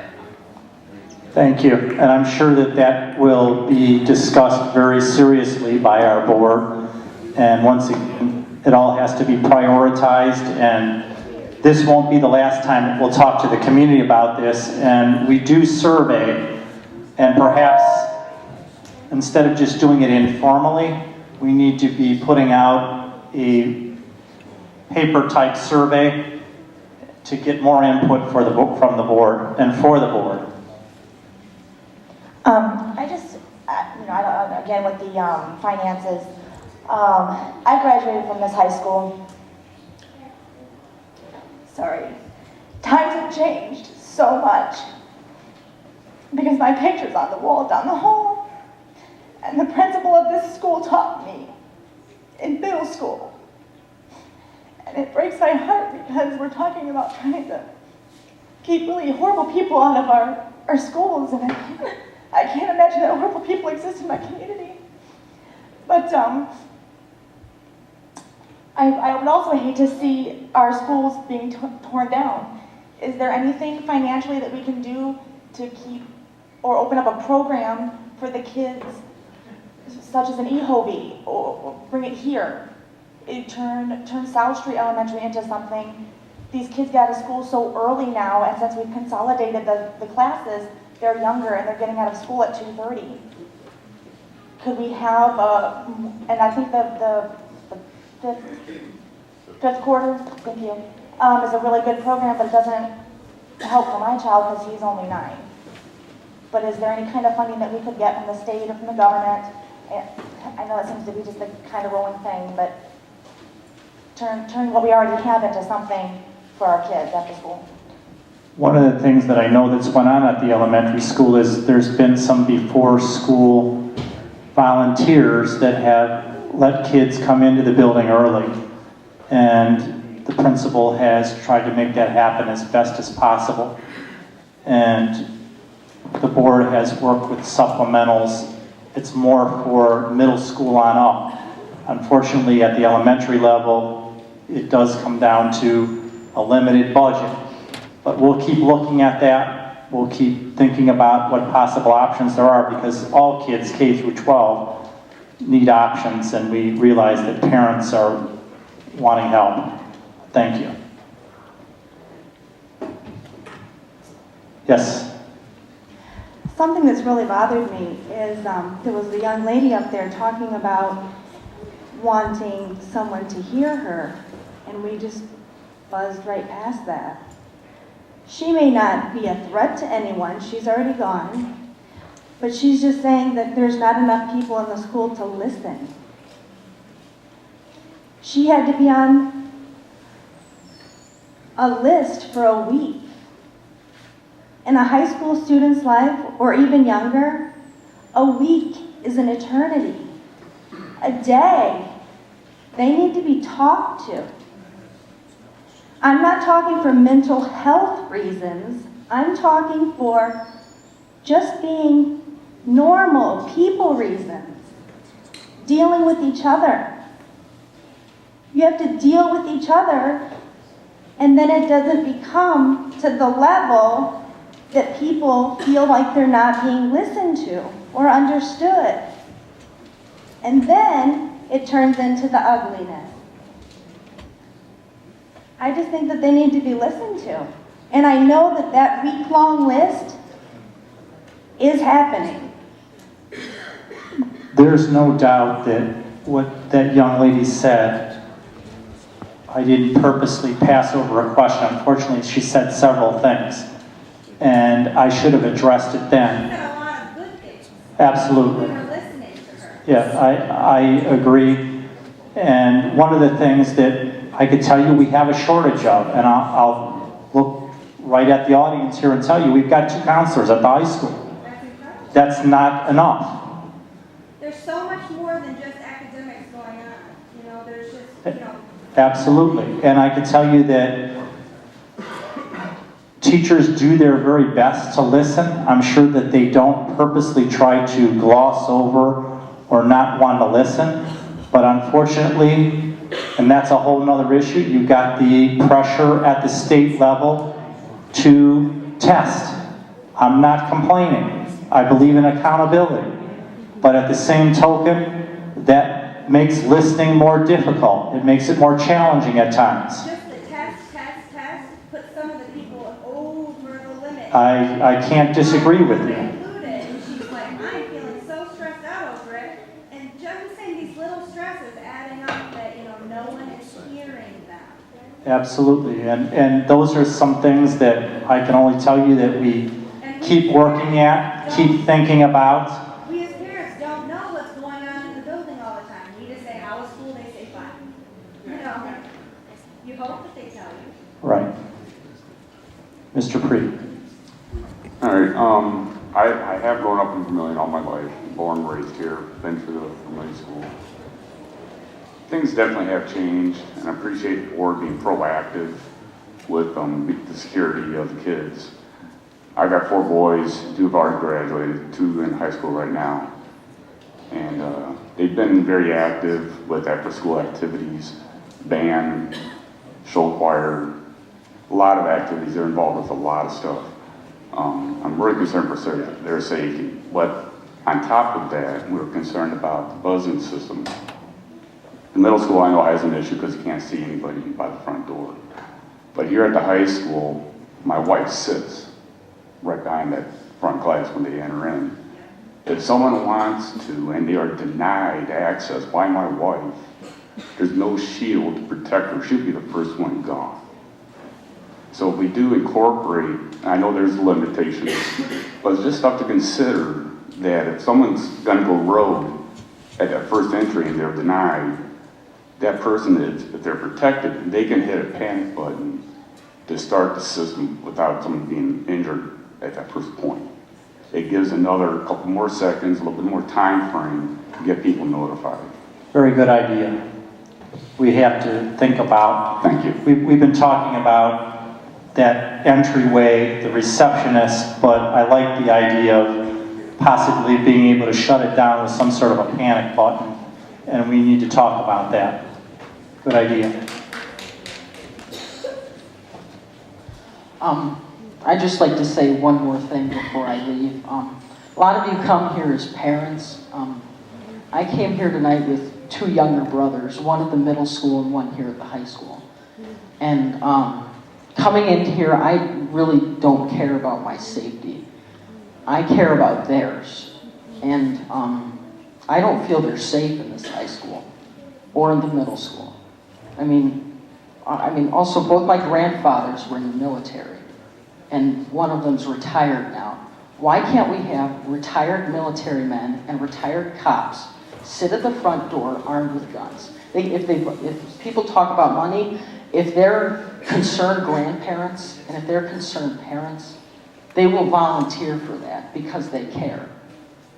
And if we have to hire more cops, so be it. The gentleman talked about money. Well, how much are our children worth? The question is, the limits, it's limitless how much they're worth. And the woman earlier talked about how we live in a small town and that something like that's not likely to happen. Well, if she were still here, I'd like to remind her that where Sandy Hook was a small town.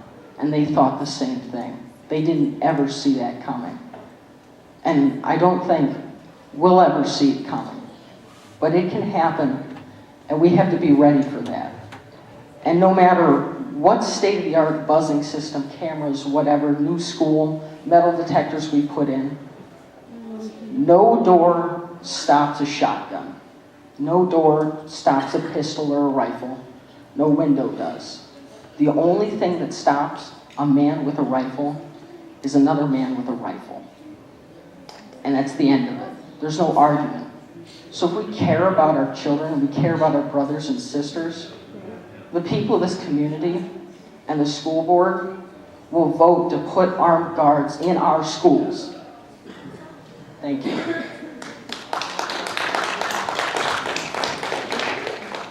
Yes, go ahead. Thank you.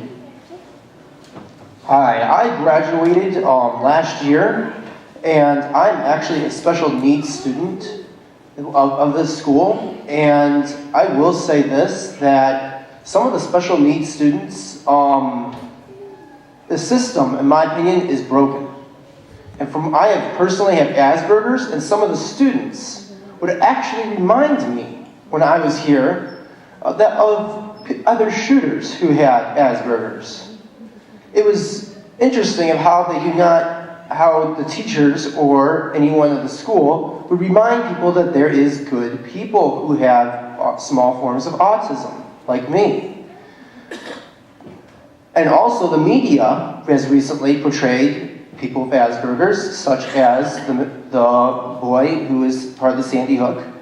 He had Asperger's just like me. And recently, a news network said that people with Asperger's should be off the streets and should be put in special schools. My biggest thing is, are you guys going to be planning on doing reforms of special needs students to do this, to educate students that how to work with their feelings, or to just ordinary students that not all people with Asperger's are bad people? Thank you. Yes. This Alveus training that we're working on is going to be part of that aspect. And I'm hoping that the students should always know that if they're being talked to that way, that first you try to work it out, obviously, with the students, but then you need to go to an adult and you need to tell them. We can always get better here. I'm not here to tell anybody that our schools are perfect in any way, shape, or form. And I'm sure bullying goes on, and I'm sure that I'm not denying that people would have told you things that were not good. So all I could tell you is that we need to keep looking at these programs, keep talking to our teachers. As this parent in the middle said, listen. The best thing for us to do is to listen and then address it and go to those people that are being negative and make them stop. If they can't stop, then they've got to go. I can tell you as the superintendent, if I hear about it and know about it, our principals know I don't want them to tolerate nonsense like that. If people were giving you a hard time, and I would have found out about it, and I'm sure if the principal would have known about it, they had to go. We shouldn't tolerate that. And I'm hoping that the media just doesn't portray Asperger's to be all negative. I have heard some good things from the media. Steve Jobs had a form of Asperger's. So there are people like you that have that situation and can be brilliant. And that's what we have to emphasize. And that's what we have to keep talking about. I just want to thank Dave Rice for bringing up the subject of having a counselor that, maybe possibly the idea of having a counselor for the elementary school and the high school that is there for not just behavioral health, but to listen to the students, like you were saying also, and the girl that was in the front row, because our counselors at the high school right now are overtaxed. As a student, I grew up in Vermilion and graduated from Vermilion High School, went through the public school system here. When I was in elementary school, we had a counselor that we would meet with as a classroom once a week. And it would be nice to see that counselor go from school to school on a daily basis and have students be able to sign up to speak to that person if there was an issue going on. Also, I wanted to bring to the Chief of Police's attention to ask if there is evidence that, are there other methods that, rather than arming all of our teachers with guns, I mean, what can a can of mace do to somebody with a shotgun? Possibly if you shoot somebody in the eyes with mace, who can they shoot except just randomly and somebody could take them out? Are there other ways that the police force can work with teachers, that there's ways of taking this person out that is not putting our other students at harm? Because, just like recently, there was the incident of a chase in Cleveland where 130 rounds were shot by, I forget, whatever. So when adrenaline is pumping, and like you were saying, you're trained with these guns. Our teachers aren't trained to be police officers or marksmen or anything like that. So when adrenaline is at an issue or a student has an issue, I don't want a student who gets angry to have access to a gun either. But are there ways that the teachers can be armed with mace or a pellet gun that would cause that interruption that Mr. Bender was talking about that could protect our students as well? And my last thing, and then I'll get off the microphone, is that I'm an intensive care nurse, and we routinely do code practices.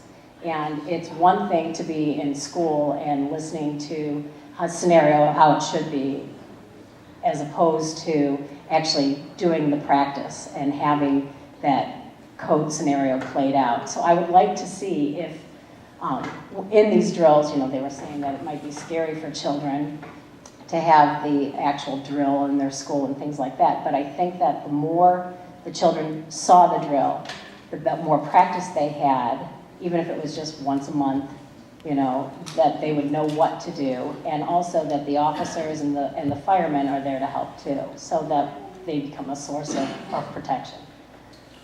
Well, I think to get back on your less lethal thing, I think the old adage, don't take a knife to a gunfight, is pretty much, I would never advocate a less lethal option when dealing with a lethal amount of force. We would never do it. If someone's using a gun, we're using a gun.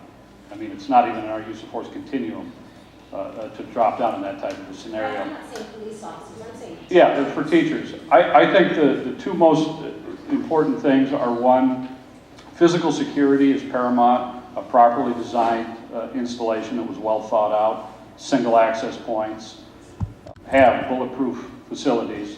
Class can be bulletproof, except for in schools because of what's going on. Up armor for doors and things like that. You could do that, it's just very expensive. So you could secure and you could lock down and you could bunker a classroom to the point where no one could possibly get into it. But 20, 30 million, probably enough to spend on that. Look how much the Army spends on one armored Humvee in Afghanistan to protect 4 guys. I mean, those things are what, a couple hundred thousand? Probably more than that. So I don't have a good answer for that one. You know, I think the physical security, what was the second part? Drills. Oh, the drills. The nice thing is we do the school response drills, and this is, the first time that we did this, we used simunitions. We use simunitions, and what they are is they're actual rounds that are necked down to accommodate paint rounds, and they really hurt. And that's the point, is if I shoot you, it's really going to hurt, so you obviously want to avoid that pain lesson. And we go into the schools, and we have kids, 30, 40, 50 of them. We'll take 5-man teams, you send them into the school, and it'll be nice and quiet, and then literally just all hell breaks loose. We'll throw the flashbangs, we'll start firing guns off in the school. Until you've heard guns going off in the school, it just completely disorientates you. And then we'll send the 40 kids running at the officers, screaming. It's the best thing for chaos. And we're actually discussing doing that training. And I would easily invite anybody who's in here, I would highly recommend that when we do that, I would love for all of you to come. Just so you can have an idea when we talk about that chaos and things like the fog of war and what they mean when they say about when the shit hits the fan, pardon my French, for the children in there. I would highly encourage all of you, and you're more than welcome to. I want you to come and see. In fact, you can be the people running. Come in there and see it and see how it works. So, but yes, and it all boils down to training, train. So when it does happen, it has to be second nature. So.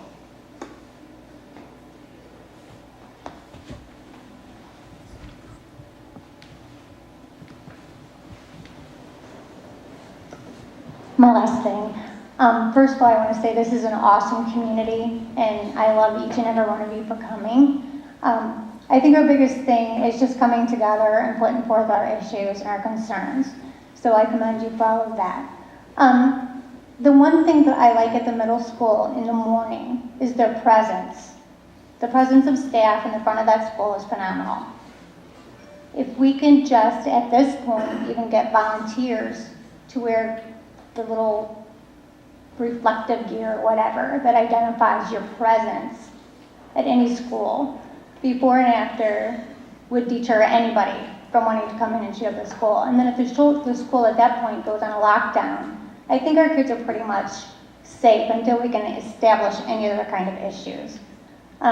Education is a great idea, But I think it also needs to be on every level. I know we've had abduction issues and kids being afraid to go outside.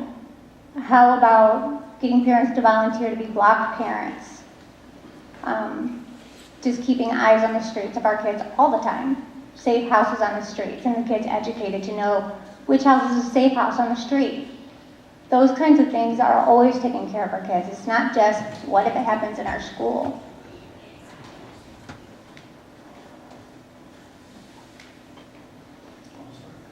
That's been a reoccurring theme tonight is volunteerism and how much can we do that. And I believe that going forward now, we're going to need to get our principals, our administrative team together, our board together, and talk more about how we can, what's possible and what's not. How much can be done, what's realistic, and keep that thought out there and keep working at it. I agree with one comment that you made about the presence of adults at dismissal and at opening at the middle school. It is. And it makes a difference. And we've got to work at that at all of our schools and keep improving it. So we'll keep at that and duly noted on your comments about that. Are we have any more questions, any more comments? Sergeant Bender. Now I'd like to talk just as a parent. I have 3 kids in the school, and that's also why I brought this program to them. But I want to say, give high commends to the group for bringing this to a community issue. I think it's great that the community is involved and that they want to hear from the community. I fully agree with the gentleman in the front. There should be a whole lot more people in these seats than what we've got. But I respect the police department and everything, and I just want everyone to know that they're trying their best. They're getting the word out to the community that there's these events, and I hope you guys don't get discouraged by the numbers and just keep trying, because I think it's a great thing. Thank you, Sergeant. Actually, it wasn't, I totally agree. The seats should have been filled here, and people have left. But at the very beginning, at least it was somewhat encouraging. We had as many people as we had. It's not nearly good enough, though, and we've got to keep working at that. Any more comments? We've got a parent there and we've got a student, so let's work the microphones up here and we'll keep going.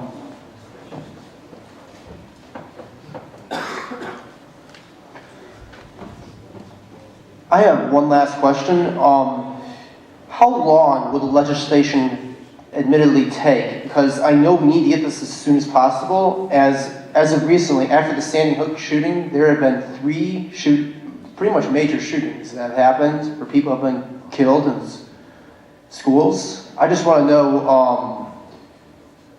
how long might this take for this legislation to get passed through? Because we do not have the time. I'm going to let Senator Gardner speak to that.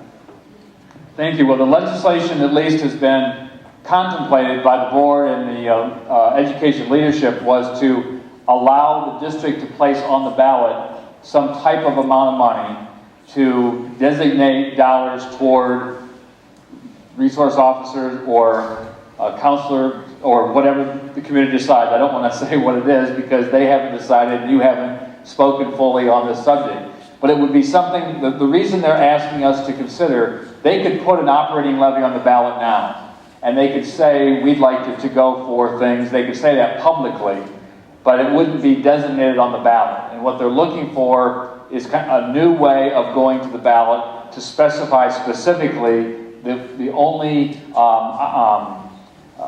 services or the only purposes for this money shall be, and then they would specify specifically for security, for resource officers, etc. And so that's at least what this has only been 24 hours. This is the very early discussion about what they may be asking us to do. Right now, I don't believe under Ohio law there's any ability to stipulate on an operating levy. There is for a bond issue. You have a bond issue for a school building or permanent improvement levies that are specific to maintain school buildings.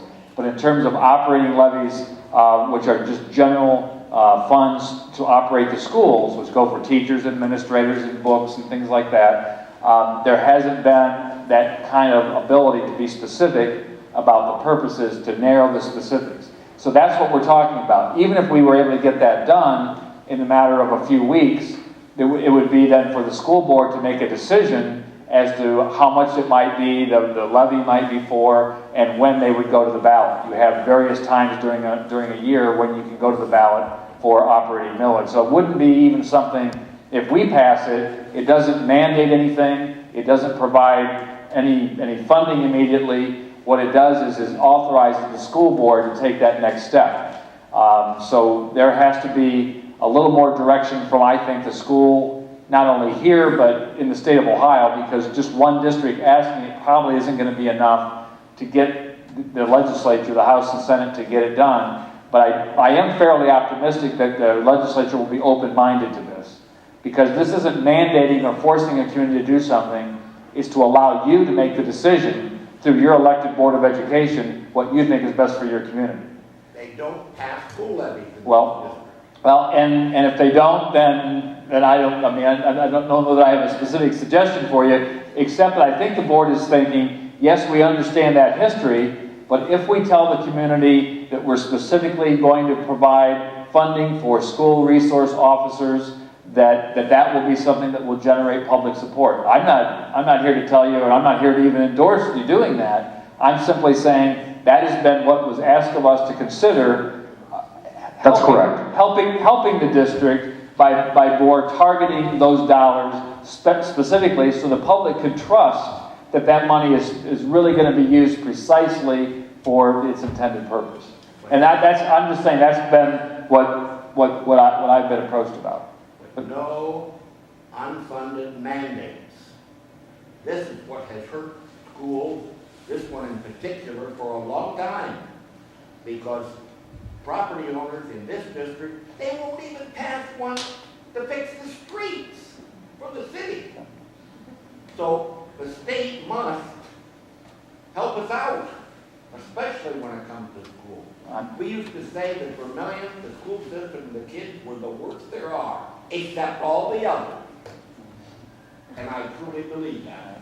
I'm listening, and if I wasn't interested in trying to help, I wouldn't have been here tonight, sir. But thank you for your comments. I appreciate your time. Thank you for your comments.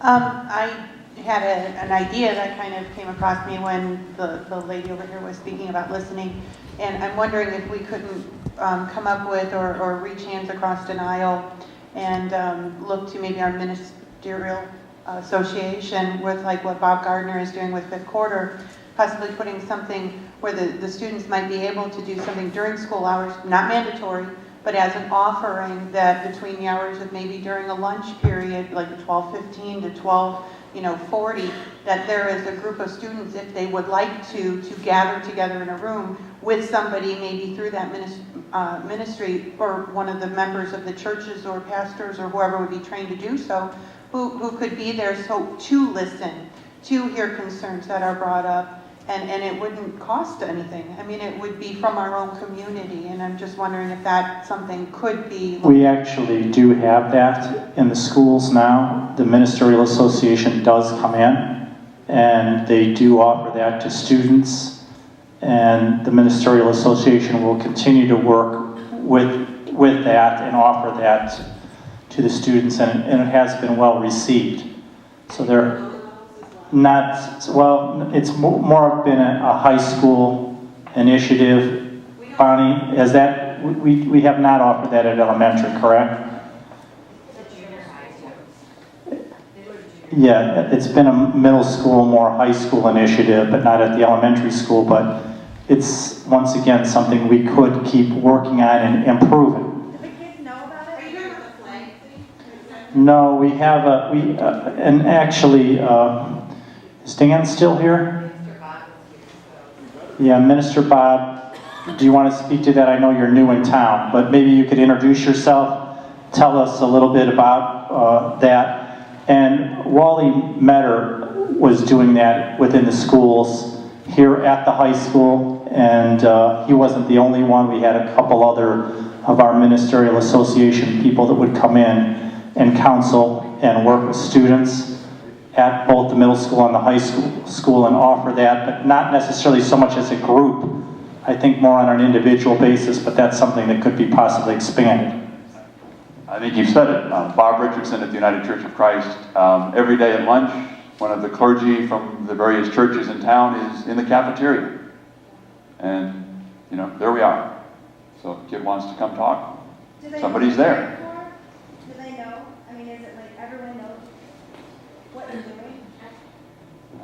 I can speak on that just a little bit because my daughters, they go to United Church of Christ Congregational, and Wendell used to do it too. So they'd be in the cafeteria, and Heidi does it, Heidi Strickler. So they'd say, oh, you know, Pastor Bob came over, or Wendell came over to my table and talked to me. So they usually walk around and just chit-chat with the kids, introduce themselves, try to make a friendly atmosphere. And if they do want to talk further, they can. But that's kind of what my girls tell me. They notice and they like it. Is that in the announcements, Heidi? No. Do we need to consider it? Maybe that needs to go in like a written announcement. It could be put on the web. We could let the kids know that the service is available as an improvement. Once again, that's why we're here. We're thinking about ideas, and if we can ramp up the service that's offered, then let's think about how we can improve that. If it's through Facebook or the web and putting something out there, we need to think about that. So if you could take a note of that, Heidi, and maybe add that, that would be terrific. Yeah, maybe checking with them, the kids themselves, to see if it's something that would help the business. Right. Something more that would make, feel heard. Right.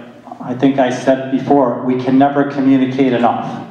And here's an example of, not that we wanted to ignore it or not want to have that, but our communication of that offering probably could be better by putting it out on the web, putting it out on Facebook, and making possibly not every day an announcement on our PA, but just occasionally reminding ourselves to put that on a PA announcement to say, hey, we've got a ministerial association member that's coming in on a daily basis, and look them up. They're here in the cafeteria. You ever need to speak? Don't hesitate to go talk to them. I'd just like to say something about the legislation thing. I've studied state politics along with national politics, and you know, Senator Gardner said it'd take a few weeks, but I think it would take longer than that, because despite what we want to think, I mean, we see the National Congress and how well they get along. It's just as bad in the State House. I don't think this district can wait for the state to do something. I think we need to do something now for the children of this district. Thank you. Senator Reagan. In terms of the timing of this, you're right, things usually take a little bit longer than that, and we're not actually in full voting session for the first few weeks, so you're absolutely right. It's not going to be something that's even going to happen in a few weeks. But the key is going to be simply, this is only going to authorize, again, the district to go to the ballot to ask the voters to do that. At least that's been the proposal. Now, is there any support in this state for the state to provide resource officers in every school district? I don't think that's likely to happen. I don't think there's, I mean, the state budget probably will not facilitate that, although my guess is there may be some people in this room that would support that, even if their state taxes were raised. I think the president sounded like he had a bold plan today, $500 million, and he talked about 1,000 resource officers in our schools. Well, think about that. There are way more than 1,000 school buildings, even in the northern half of Ohio. So, I mean, it sounds like a really grand plan. So, I think you're right. I mean, what I respect what you're saying is, you're saying to the district here, let's take it upon ourselves to do what we can to make our schools safer. And the board is asking, maybe there's a way for the legislature to assist us a little bit by giving us this authority to designate specifically to the people of the district how that money would be spent. And they can do a resolution, but if they'd like to have the language on the ballot. And that is the key difference, at least as it's been described to me from the school board. guys aren't in full voting session, does that mean Governor Kasich, much like the president, can issue an executive order to allow us to do that? Seems the president does it whenever he wants. Why can't Governor Kasich do that to protect our children? It is not my forum to speak to the president's executive orders, so I won't do that. But I don't think there's any authority in this regard to provide schools with the authority to go to the ballot in this regard. This is, I think, specifically a revised code issue, and it'll be an authorization in the revised code, and I just don't think there's any mechanism to do that. I will, because of this hearing, tonight, I'm going to be talking with the Department of Education to make sure that there isn't anything in the administrative code that somehow would give authority to do that. We're going to make sure. We're going to talk to some legal people tomorrow. But we think that we just don't think we have that authority. If we do, the board could go forward in a matter of weeks to begin at least the process of deciding when to go to the ballot with such an issue. Like February 1st. For the primary situation. Yeah. Like you said before, I mean, communications is very important, and I think what we're doing here tonight is a really good step in a positive direction.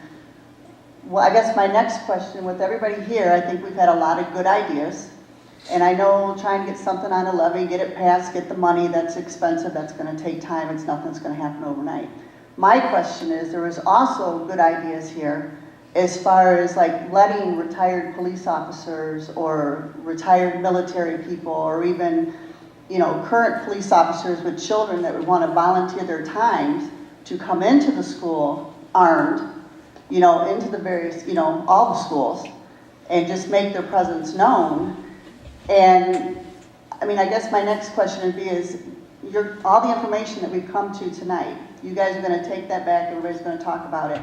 What kind of time frame do you think we're looking at before, you know, the whole thing gets approached, or the teachers get approached, or some type of vote gets, you know, whether or not the teachers want to elect whether they want to carry or not carry? I mean, I don't think every teacher should carry. I mean, I think it depends on the teacher, you know, what they do, you know, if they're comfortable with a gun, how they, I mean, I don't think everybody should have a gun in their hand, no, but what kind of time frame, and are we going to do this again? You know, like in a couple weeks, 3 weeks to follow up to see where we are with things, to keep people, you know, in the loop. Some good questions, and take them one at a time. As far as the teachers go and the follow-up with that, I said that I think the best place to start with that is in our Labor Relations Committee meeting, and that's a group of teachers that are, as you know, the teachers have a union, and so they come to our administration with a group, with a list of concerns, and likewise, we take a list back to them. And we have that meeting this Friday. So that will be the first time then that we'll be able to talk about that with them. And I would think that the next thing that they would do is they would meet with their executive team to decide how quickly they can get out and talk to their staff about that and see what the interest would be and how we would need to go about it. Are they going to ask them to all come together and take a vote, or how are they going to approach it? But the discussion can start on Friday. So that's the immediate answer to that question. As far as the volunteers and being able to bring volunteers into schools and possibly have a weapon with them, security guards, things like that. We have legal counsel that our board hires that is on call, available to us tomorrow or tonight if need be. If it was that serious, this is serious, but I'll call them tomorrow and I will talk to them and I will ask them what their legal opinion about the possibility of us doing that is.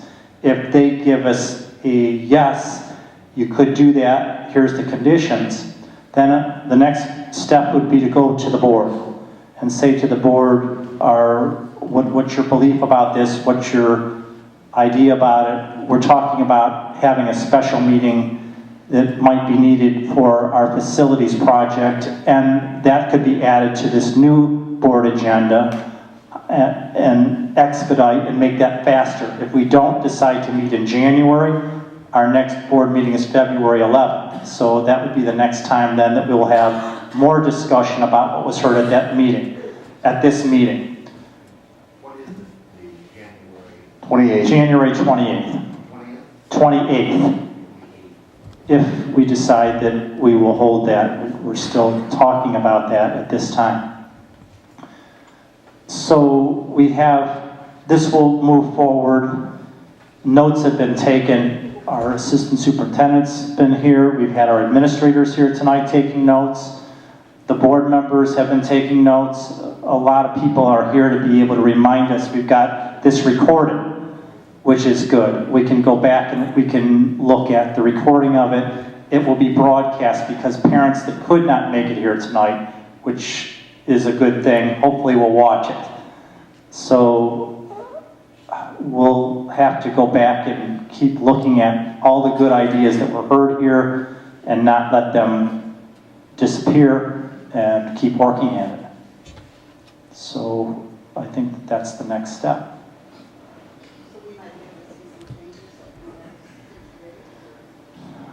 The question was, can we see changes within the next 60 days? We will do our best to make that happen. And we'll communicate that then. Look through the web. We're doing some changing with central office, and we know that we've got to improve on communication. And I can tell you that we're going to have a person that's going to be able to help us assemble information and send it out to the public in a quicker way, because we know that that is something that our community needs. So look on the web, look on Facebook, and we'll try to communicate out to you a lot of those ideas faster, not tomorrow possibly, but within the next few days, to say, here's a summary of some of the things that were talked about, and here's some of the things that we'll be working on, and then we'll try to produce some sort of a timeline possibly for that. Yes, I can tell you that since I've been in the district, I like to try to hold a lot of community meetings. One of the things that we did is smaller group meetings, coffee meetings when we were doing some other work with the district. So definitely based on the participation that was here tonight, we'll hold another.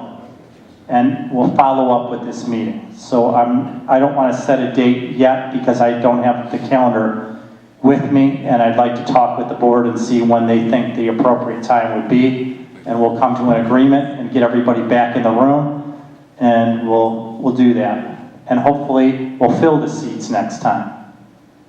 Help us though. Let people know we need to listen, and we need to act, and this is serious, and admonish people that are not here. We have to have the courage to do that sometimes. We have to get better at what we do. We have to admit fault. I say that to our board. I'm not the type of leader that will hide or circle the wagons. I'm here to tell you that we're trying our very best, and I hope that our board knows that they've hired a leader that I'm not afraid of things, and we're going to try. And I think we're moving faster than most districts do with a lot of things we do. We did a reinvention plan. We reestablished our schools in a way that we don't have to go to our operating levy until 2016. We've got substance abuse program. We've got a one-to-one program. We're doing a lot of things, but it's not good enough yet. I can tell you we make a lot of mistakes. We don't communicate well enough. We do a lot of things that still need to improve. Our security's not good enough. We open doors when we shouldn't. We don't wear our safety badges. There's a million little details. And we all have to be looking at that all the time and have the energy, the courage, and the passion to do it. We have to get better at everything. And listening. We don't listen well enough. There's no doubt about it. We don't have good enough teachers. We have some very good ones. So don't misunderstand me if I'm not teacher bashing right now. But we can get better. We have to get better in an administration. Our administrators are here right in the room, but I can tell you they can get better. I'm one of them. I can get better. So that's what this is all about. listening to you and making improvements. Well, it's been a great night, and the reality of it is when you take a look at the crowd that showed up here, it's our biggest crowd ever. And I want to thank everyone for your attendance. We'll be around for the next couple minutes if you have any just side questions or whatever. But thank you for being with us this late, and I promise you, we've listened. We're going to do everything we can to make our schools as safe as possible, as quick as possible. Thank you. Good night.